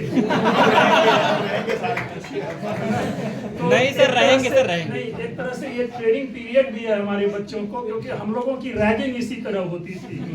हमारे टीचर हमें बिठा देते थे कि भैया भाषण सुनो।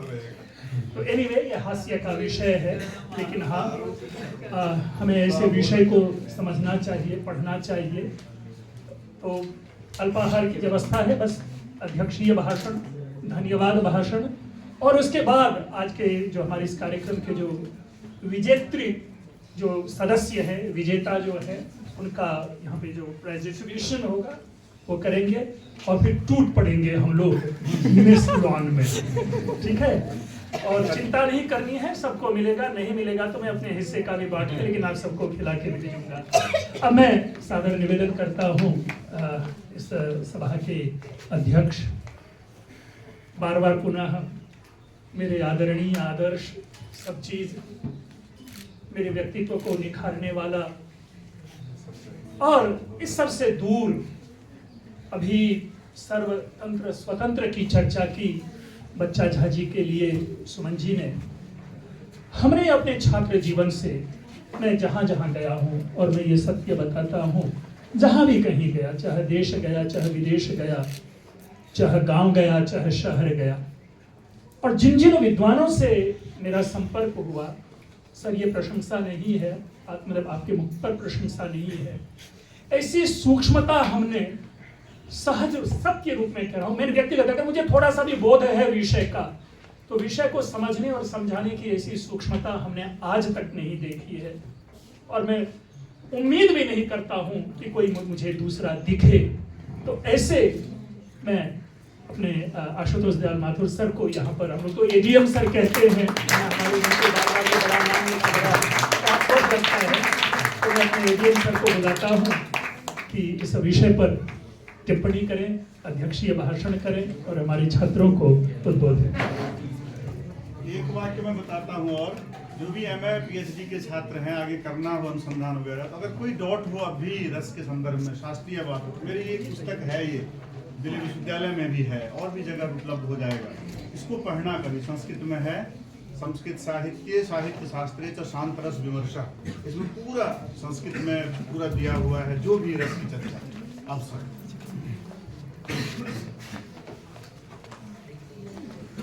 सुमन जी, शैलेंद्र जी, पंकज, चंद्रभूषण जी, बाकी सभी उपस्थित यहाँ पर हमारे सहयोगी और छात्रजन, इतना अद्भुत प्रवाहमय, रसमय, ध्वनिमय भाषण मैंने, संबोधन मैंने कभी नहीं सुना।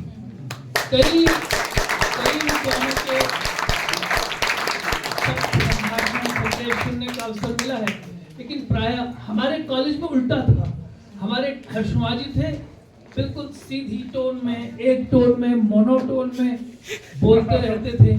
छात्रों को कई बार लगता था कि हम समझ भी पा रहे हैं कि नहीं पा रहे, लेकिन जो विविधता आज सुमन जी के भाषण में दिखाई दी है, वो एक बिल्कुल ही दूसरा दृष्टांत, बिल्कुल ही दूसरा उदाहरण हमारे सामने आया है। बहुत गहराई से कितने ही शास्त्रों के उद्धरण देते हुए उन्होंने अपने विषय को रखा, लेकिन जो मैं एक सार की बात, उन्होंने कहा ना, काव्य के सार को समझो। काव्य का सार ही रस है, काव्य का सार ही रस है। इसलिए श्रृंगार आदि रसों को रस समझोगे तो काव्य को अप्रिशिएट नहीं कर पाओगे। लेकिन अगर उसकी एक एक पंक्ति के सार को, एक एक पंक्ति के भाव को, कवि क्या कहना चाहता है, कवि की उस भावना से अगर हम जुड़ जाएंगे तो असली रस की निष्पत्ति हमारे जीवन में हो पाएगी। और जो दूसरी बात प्रयोजन की, काव्य के प्रयोजन को समझना है, क्योंकि कवि केवल मनोरंजन के लिए नहीं लिख रहा, कवि कुछ बहुत गहरी बात कह रहा है। धर्म, अर्थ, काम, मोक्ष सबके विषय में वो हमें ज्ञान दे रहा है। उस ज्ञान के मर्म को हम अगर समझ लें तभी असली रस का बोध हमें होगा। और जैसा आपने बताया, वो ध्वनि दे रहा है, जगह जगह लिख रहा है, जगह जगह लिख रहा है, लेकिन हमें वो दृष्टि होनी चाहिए, हमें वो हृदय होना चाहिए। हर व्यक्ति, तभी तो सहृदय ही काव्य के मर्म को समझ सकता है। अगर हम सहृदय बनेंगे, अगर हमें सहृदय कब बनेंगे? जब हमें सुनने की इच्छा होगी। तो शुश्रूषा भी चाहिए काव्य को समझने के लिए। बिना शुश्रूषा के काव्य का सेवन नहीं हो सकता। मुझे अधिक कुछ कहने की अपेक्षा नहीं है। इतना सुंदर भाषण, इतना सुंदर संबोधन सुनने के बाद हम सब अब संतृप्त हैं। पंकज जी ने जो सुबह नासिकांत से प्राणांत भोजन कर दिया, उसकी अब आवश्यकता नहीं, क्योंकि कादम्बरी रसज्ञा नाम आरोपी न रोचते। बहुत बहुत धन्यवाद आप।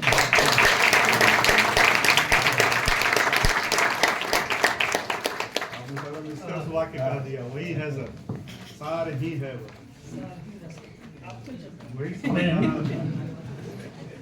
केवल इस व्याख्यान माला के लिए, क्योंकि धन्यवाद एक और होगा, है ना, वो इस व्याख्यान माला के लिए, जैसा हमने शुरू से ही कहा कि इस व्याख्यान माला के पुरोहित और हमें एक बोध कराने वाला कि ऐसे व्याख्यान होते रहने चाहिए, होने चाहिए।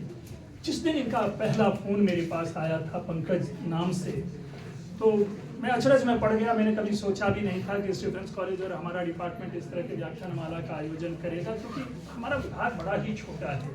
छोटा इन द सेंस ये नहीं, क्योंकि हम सब लोगों का दिल बहुत बड़ा है ना, उसमें आप सारे लोग समाज दिल का बड़ा होना साहित्य है। लेकिन संख्यात्मक दृष्टि से जो है ना, जब हम संख्या की बात करते हैं तो बड़ा ही छोटा छोटा सा विभाग है। पुराने जमाने में अकाई टीवी आती थी, तो उसके साथ एक पोर्टेबल टीवी फ्री गिफ्ट में दिया जाता है। तो इस स्टूडेंट्स कॉलेज के अन्य विभागों के साथ ही हमारा जो कॉलेज है ना, वही एक पोर्टेबल टीवी की तरह एक छोटा सा है। तो इसलिए इतना बड़ा, इतना विशाल कार्यक्रम जो आयोजन करना है ना, वो सोचने के लिए हमें बाध्य कर देता है कि हम कर पाएंगे या नहीं कर पाएंगे। लेकिन ये लोग कहते हैं संघे शक्ति कलो युगे, मैं कहता हूँ कि नहीं, छात्रे शक्ति कलो युगे। हमारे जो छात्र हैं, हमारे साथ जो हैं, और 2 छात्र 3 छात्र अगर हमें मिल जाए तो हम किसी भी एवरेस्ट को भी हम नीचा कर सकते हैं।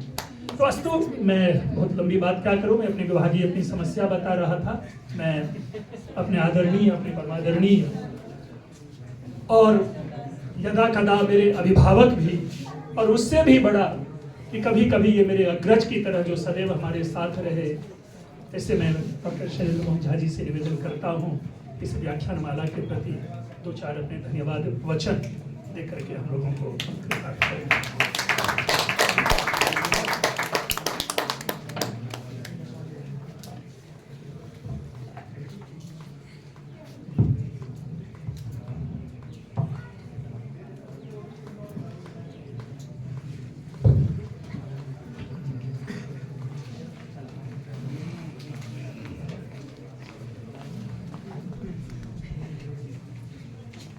इस सभागार में उपस्थित सभी लोगों को मैं प्रणाम करता हूं। प्रथम आयोजन को की सफलता देखकर मैं गदगद हूं, क्योंकि मैं ऐसी ही अपेक्षा कर रहा था, ऐसा ही कुछ मुझे और सभी लोगों को सुनने का अवसर मिलेगा। खुशी इस बात की भी है कि संस्कृत हमारा मुख्य विषय नहीं रहा है। मैं सब्सिडरी के रूप में संस्कृत पढ़ता रहा 1978 से 83 तक। हमारे अग्रज आशुतोष जी हैं, इनका सामिप्य और हर्ष कुमार जी का मार्गदर्शन हम लोग को इतना लुभाया कि हम हिस्ट्री विभाग में रहकर, इतिहास विभाग में रहकर भी संस्कृत के सारे प्रतिस्पर्धाओं में साथ साथ जाते थे और पुरस्कार जीत कर आए।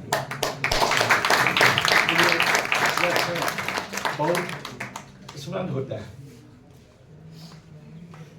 धन्यवाद देने से पहले मैं चाहूंगा मैं अपने पिताजी के बारे में भी कुछ कहूं। पहले थोड़ा कॉलेज के बारे में और फिर पिताजी के बारे में।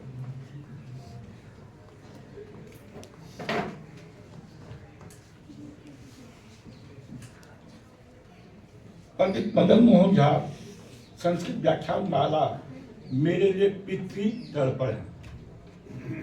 पिताजी से हम लोगों को विस्तृत पारिवारिक संवाद होता था।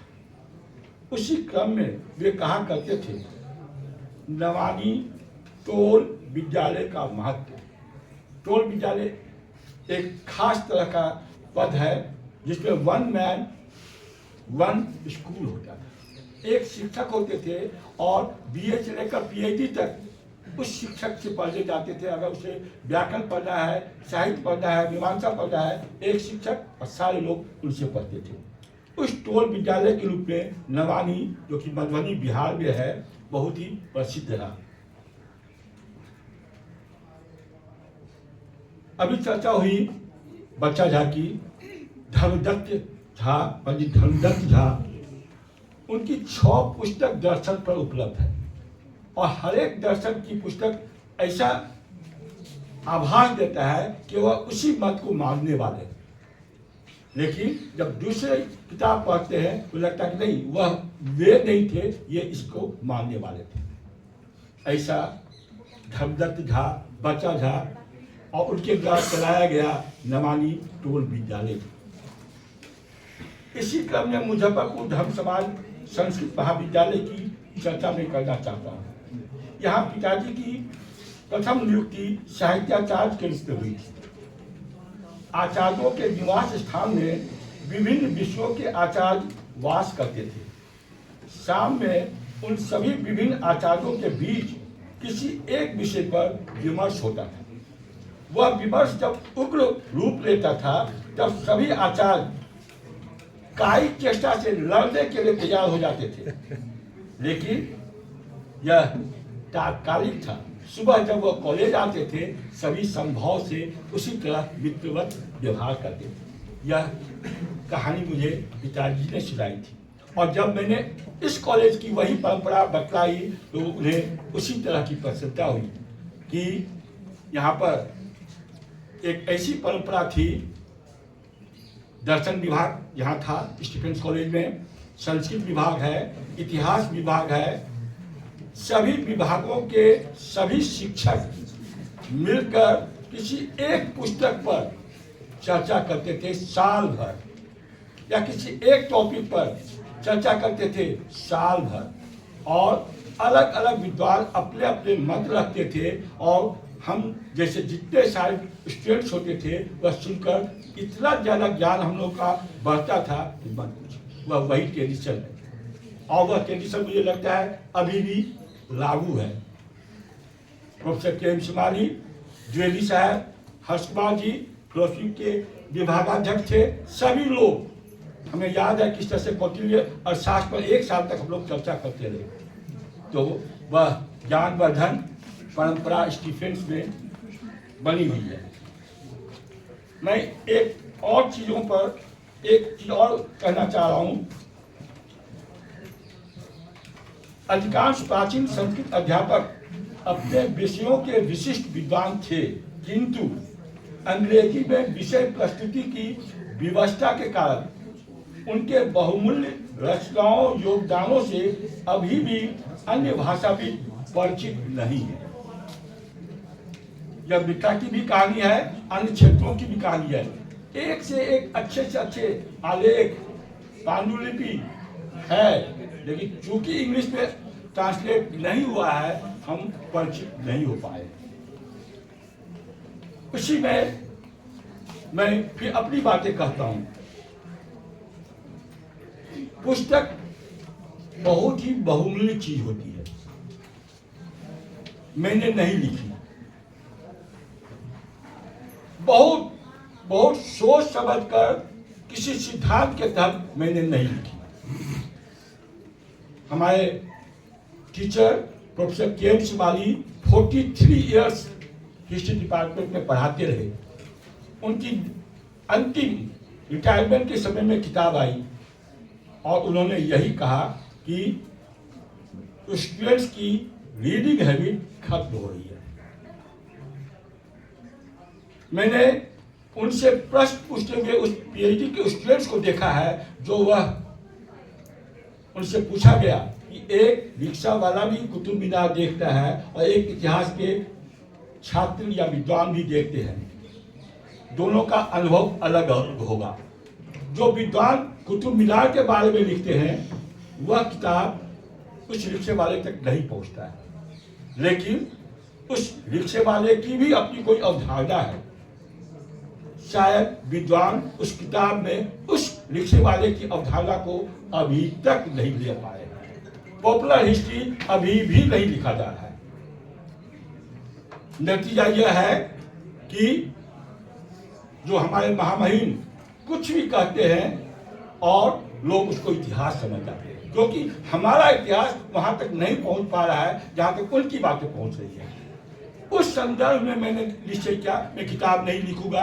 37 इयर्स में पढ़ाता रहा, एमए फाइनल इयर्स को और देशबंधु कॉलेज में अंडर ग्रेजुएट स्टूडेंट्स को, और हमने कहा ये आप जो है वह हमारी किताब है।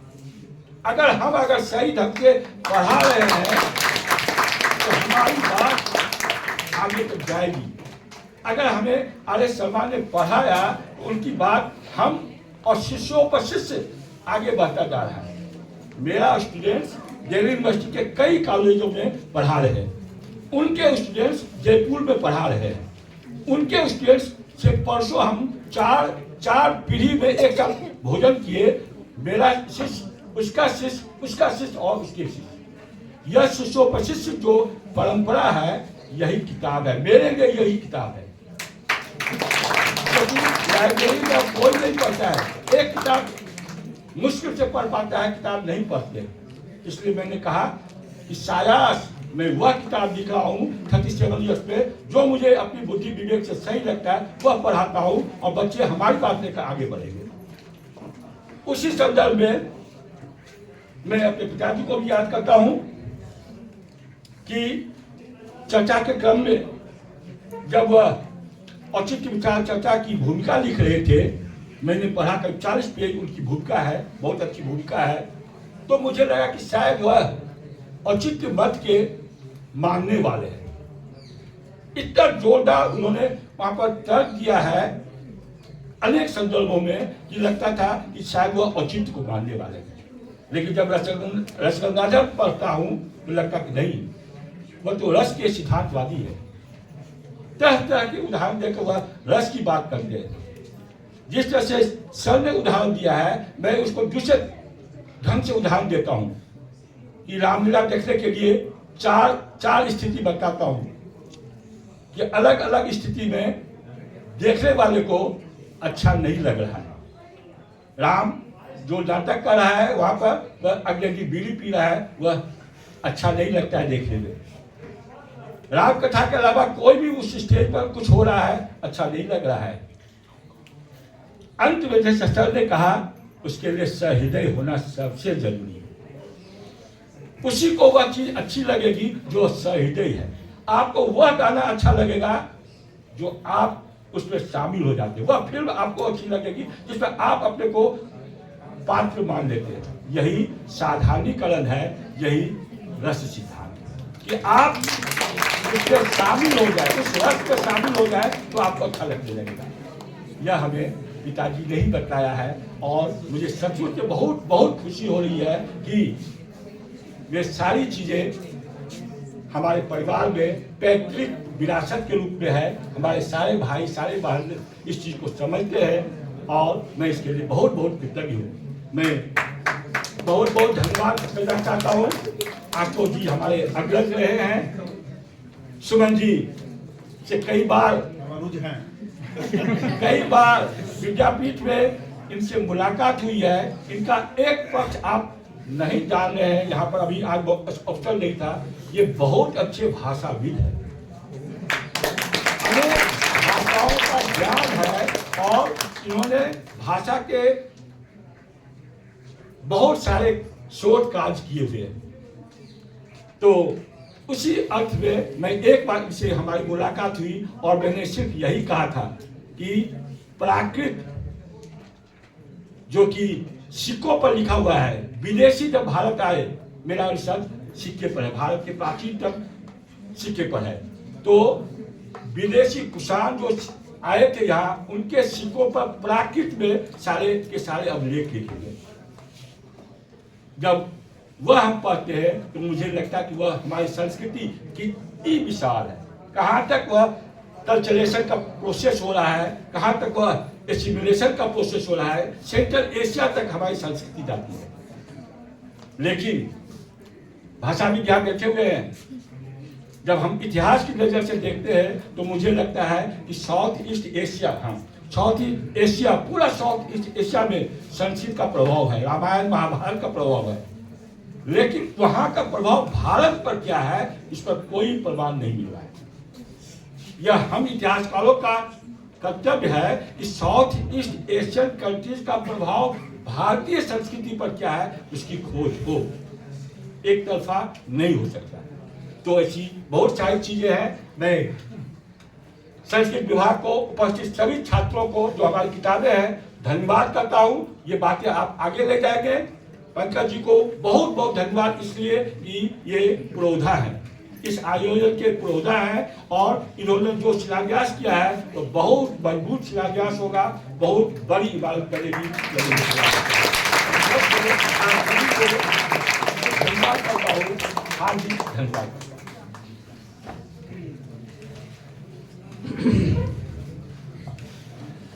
जब जब मैं आता होऊंगा बोलने के लिए, तब तब आप लोगों की आशा और प्रदीप्त तो हो जाती होगी कि सर अब कहेंगे कि कार्यक्रम खत्म हुआ।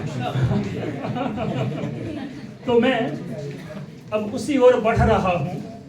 आज सुबह 10:15 बजे से हम लोगों का ये कार्यक्रम चल रहा है। कई सारे प्रतिस्पर्धियों ने आकर के इसमें अपनी प्रतिस्पर्धा प्रस्तुत की है। मैं हमारे आज के जो विशिष्ट जन हैं उन्हीं के हाथों चाहूँगा कि अगर हमारे छात्रों को पारितोषिक मिले तो न केवल मेरा सौभाग्य होगा, बल्कि वो हमारे छात्रों के लिए आशीर्वचन भी और वरदान भी होगा। तो मैं सर से निवेदन करता हूँ कि सर आप तीनों लोग आ जाएं आगे, और मैं नाम लेता जाता हूँ और मैं शुरू करता हूँ पद्यावृत्ति स्पर्धा से। पद्यावृत्ति स्पर्धा में हमारे दो निर्णायक थे, बच्चों ने आज पूरा साक्षात सर है, और मैं मनीषा जी को भी बुलाना चाहूंगा कि वो आए यहाँ पर। हमारी जो आज की निर्णायिका है, उनके हाथों से अगर हमारे बच्चे को पारितोषिक मिले तो चारों लोग, है ना। जो सर्व,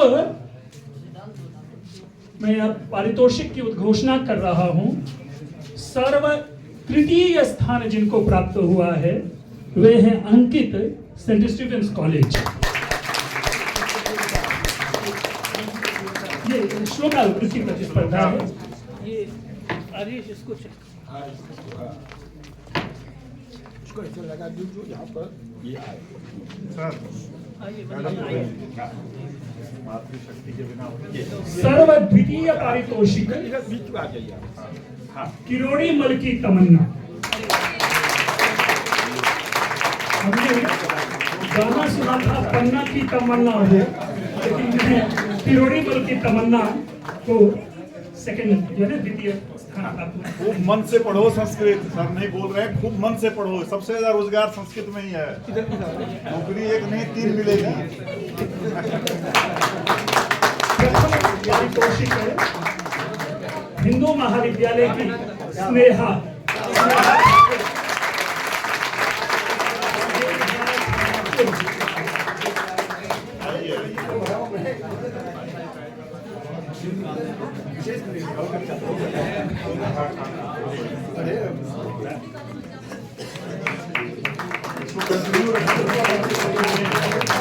हमारे भाषण स्पर्धा के 2 निर्णायक थे,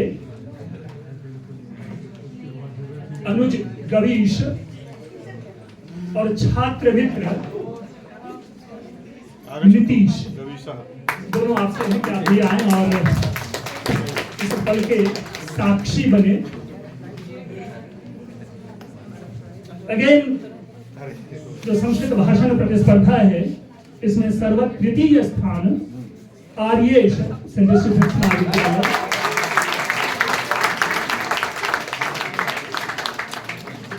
द्वितीय सुकृति सेंट्रल स्टूडेंट्स महाविद्यालय और तृतीय यह भी स्टीफेंस महाविद्यालय को है, लेकिन उन्होंने स्टीफेंस महाविद्यालय का परित्याग करके जवाहरलाल नेहरू विश्वविद्यालय को वर्ण किया। धर्मेंद्र जवाहरलाल नेहरू यूनिवर्सिटी हमारे छात्र हैं।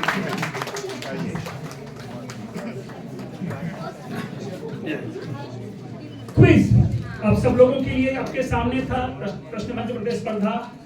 इसमें कोई ऐसा नहीं है, ना ही किसी निर्णायक की भूमिका है, ये केवल और केवल छात्रों की प्रतिभा है।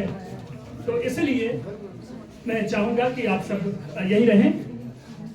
जो तृतीय स्थान है वो जवाहरलाल नेहरू विश्वविद्यालय के दल और उस दल की सदस्य सना, पुष्कर रावत और धर्मेंद्र, इनको मिलता है।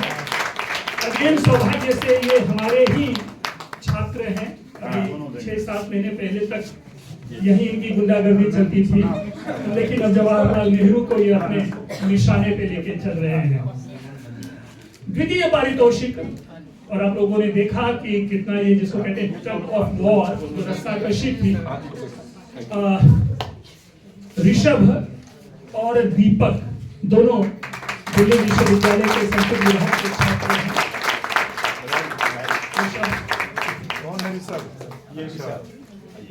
दीपक, वाह। जो प्रथम पारितोषिक है हंसराज कॉलेज।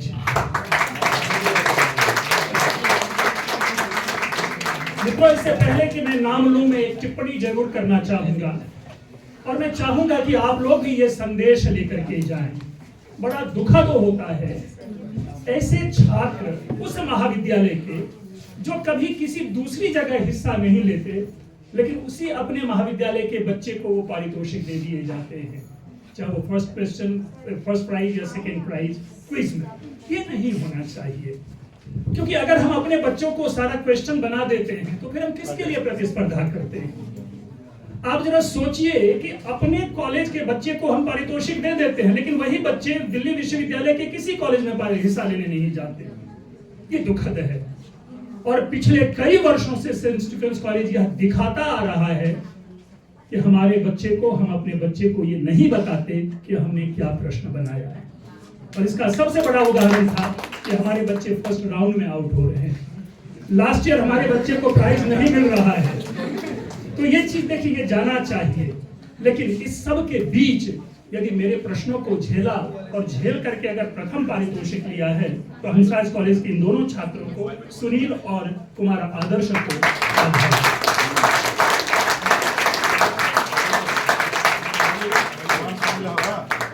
भगवान आदर्श।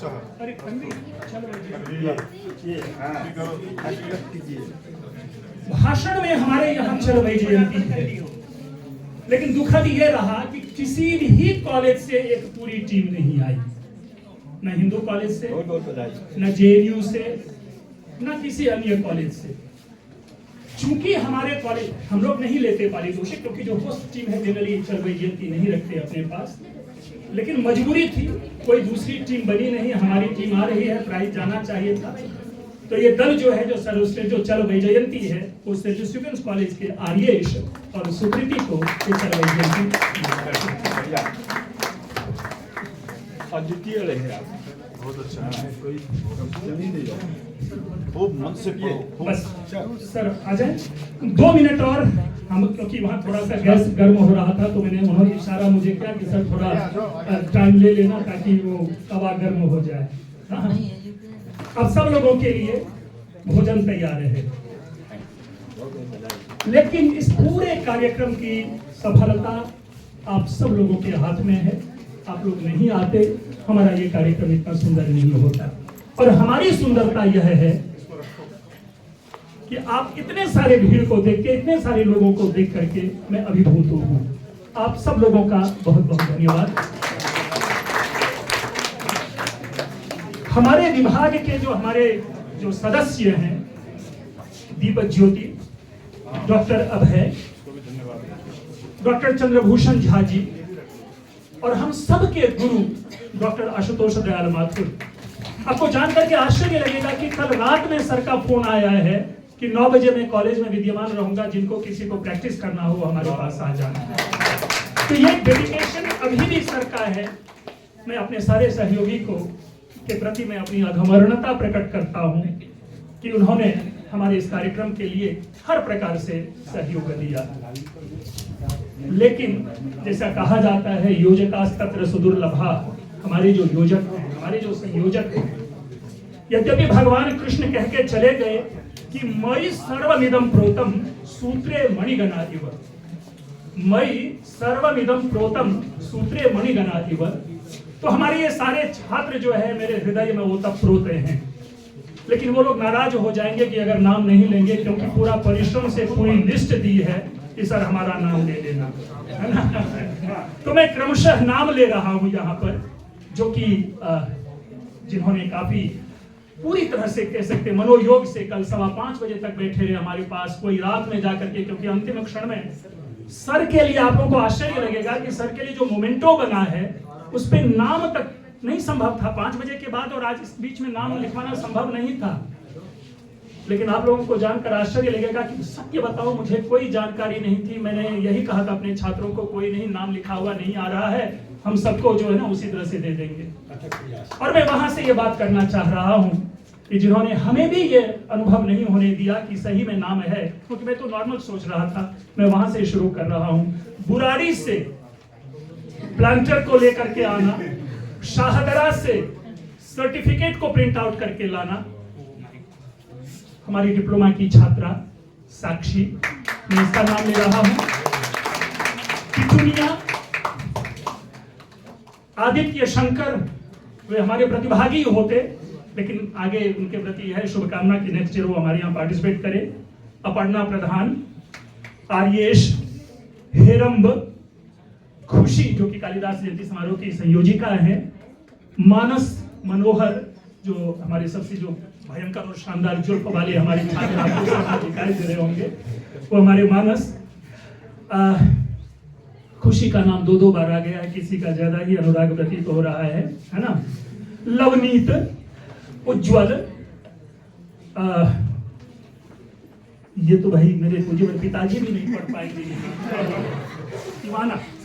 इवाना, जयश्री, ज्योति, शरण, विश्वजीत, यश, गुलशन। आप सब लोगों के पास जो गया होगा प्रमाण पत्र, अगर उस प्रमाण पत्र की राइटिंग अच्छी लगी हो तो आप सब लोग गुलशन से संपर्क करें, उनको एक बार जरूर आप धन्यवाद दें। आप लोग को आश्चर्य लगेगा कि ये कई लिपियां जानती हैं और प्राचीन पांडुलिपि को एज इट इज आपके सामने प्रेजेंट कर सकती है। जैसा प्राचीन पांडुलिपि ये पांडुलिपि लिखती है, बहुत ही प्रवीण और सरल और सहज छात्रा है। और जब अध्यक्ष बन जाता है कोई और वो कार्य से उनको विमुक्ति मिल जाती है, तो वो सोचते हैं कि हमारे जूनियर ने मेरे जैसा काम किया कि नहीं। तो उनको देखने के लिए जो यहाँ आज उपस्थित रही हमारी पुरानी अध्यक्षा शिंजिनी, इन सब के प्रति मैं ढेर सारा मैं धन्यवाद देता हूँ। इनके प्रति मैं शुभकामना देता हूँ कि भविष्य में इसी प्रकार वे सफल कार्यों का संयोजन करते रहे बिना किसी विलंब के। आप सब लोगों को नहीं, इसके साथ जो हमारे टेक्नीशियंस हैं, हमारे विजय जी हैं, हमारे मुकेश है, फिरोज हैं और जो भी हैं, प्रिंसिपल सर, आप जो को जान करके आश्चर्य लगेगा कि इस रूम का रिजर्वेशन जो है ना रजिस्ट्रार के थ्रू से नहीं होता है, डायरेक्ट प्रिंसिपल के थ्रू से होता है। And without wasting a single moment Sanskrit department के नाम पे उन्होंने मुझे ये कमरा दिया। तो इन सारी चीजों को लेकर के मैं किनके प्रति धन्यवाद ज्ञापन करूं, लेकिन ये पुनः उसी में इसी से उपसंहार कर रहा हूं कि मयि सर्वमिदं प्रोतम सूत्रे मणिगणा इव। आप लोगों का बहुत बहुत धन्यवाद। हम सभी लोग साथ मिलकर के अभी जो भी चीज है, नहीं पान तो पान की डंठल से भी आप लोगों का स्वागत जरूर करेंगे। बहुत बहुत धन्यवाद। इन सारी चीजों को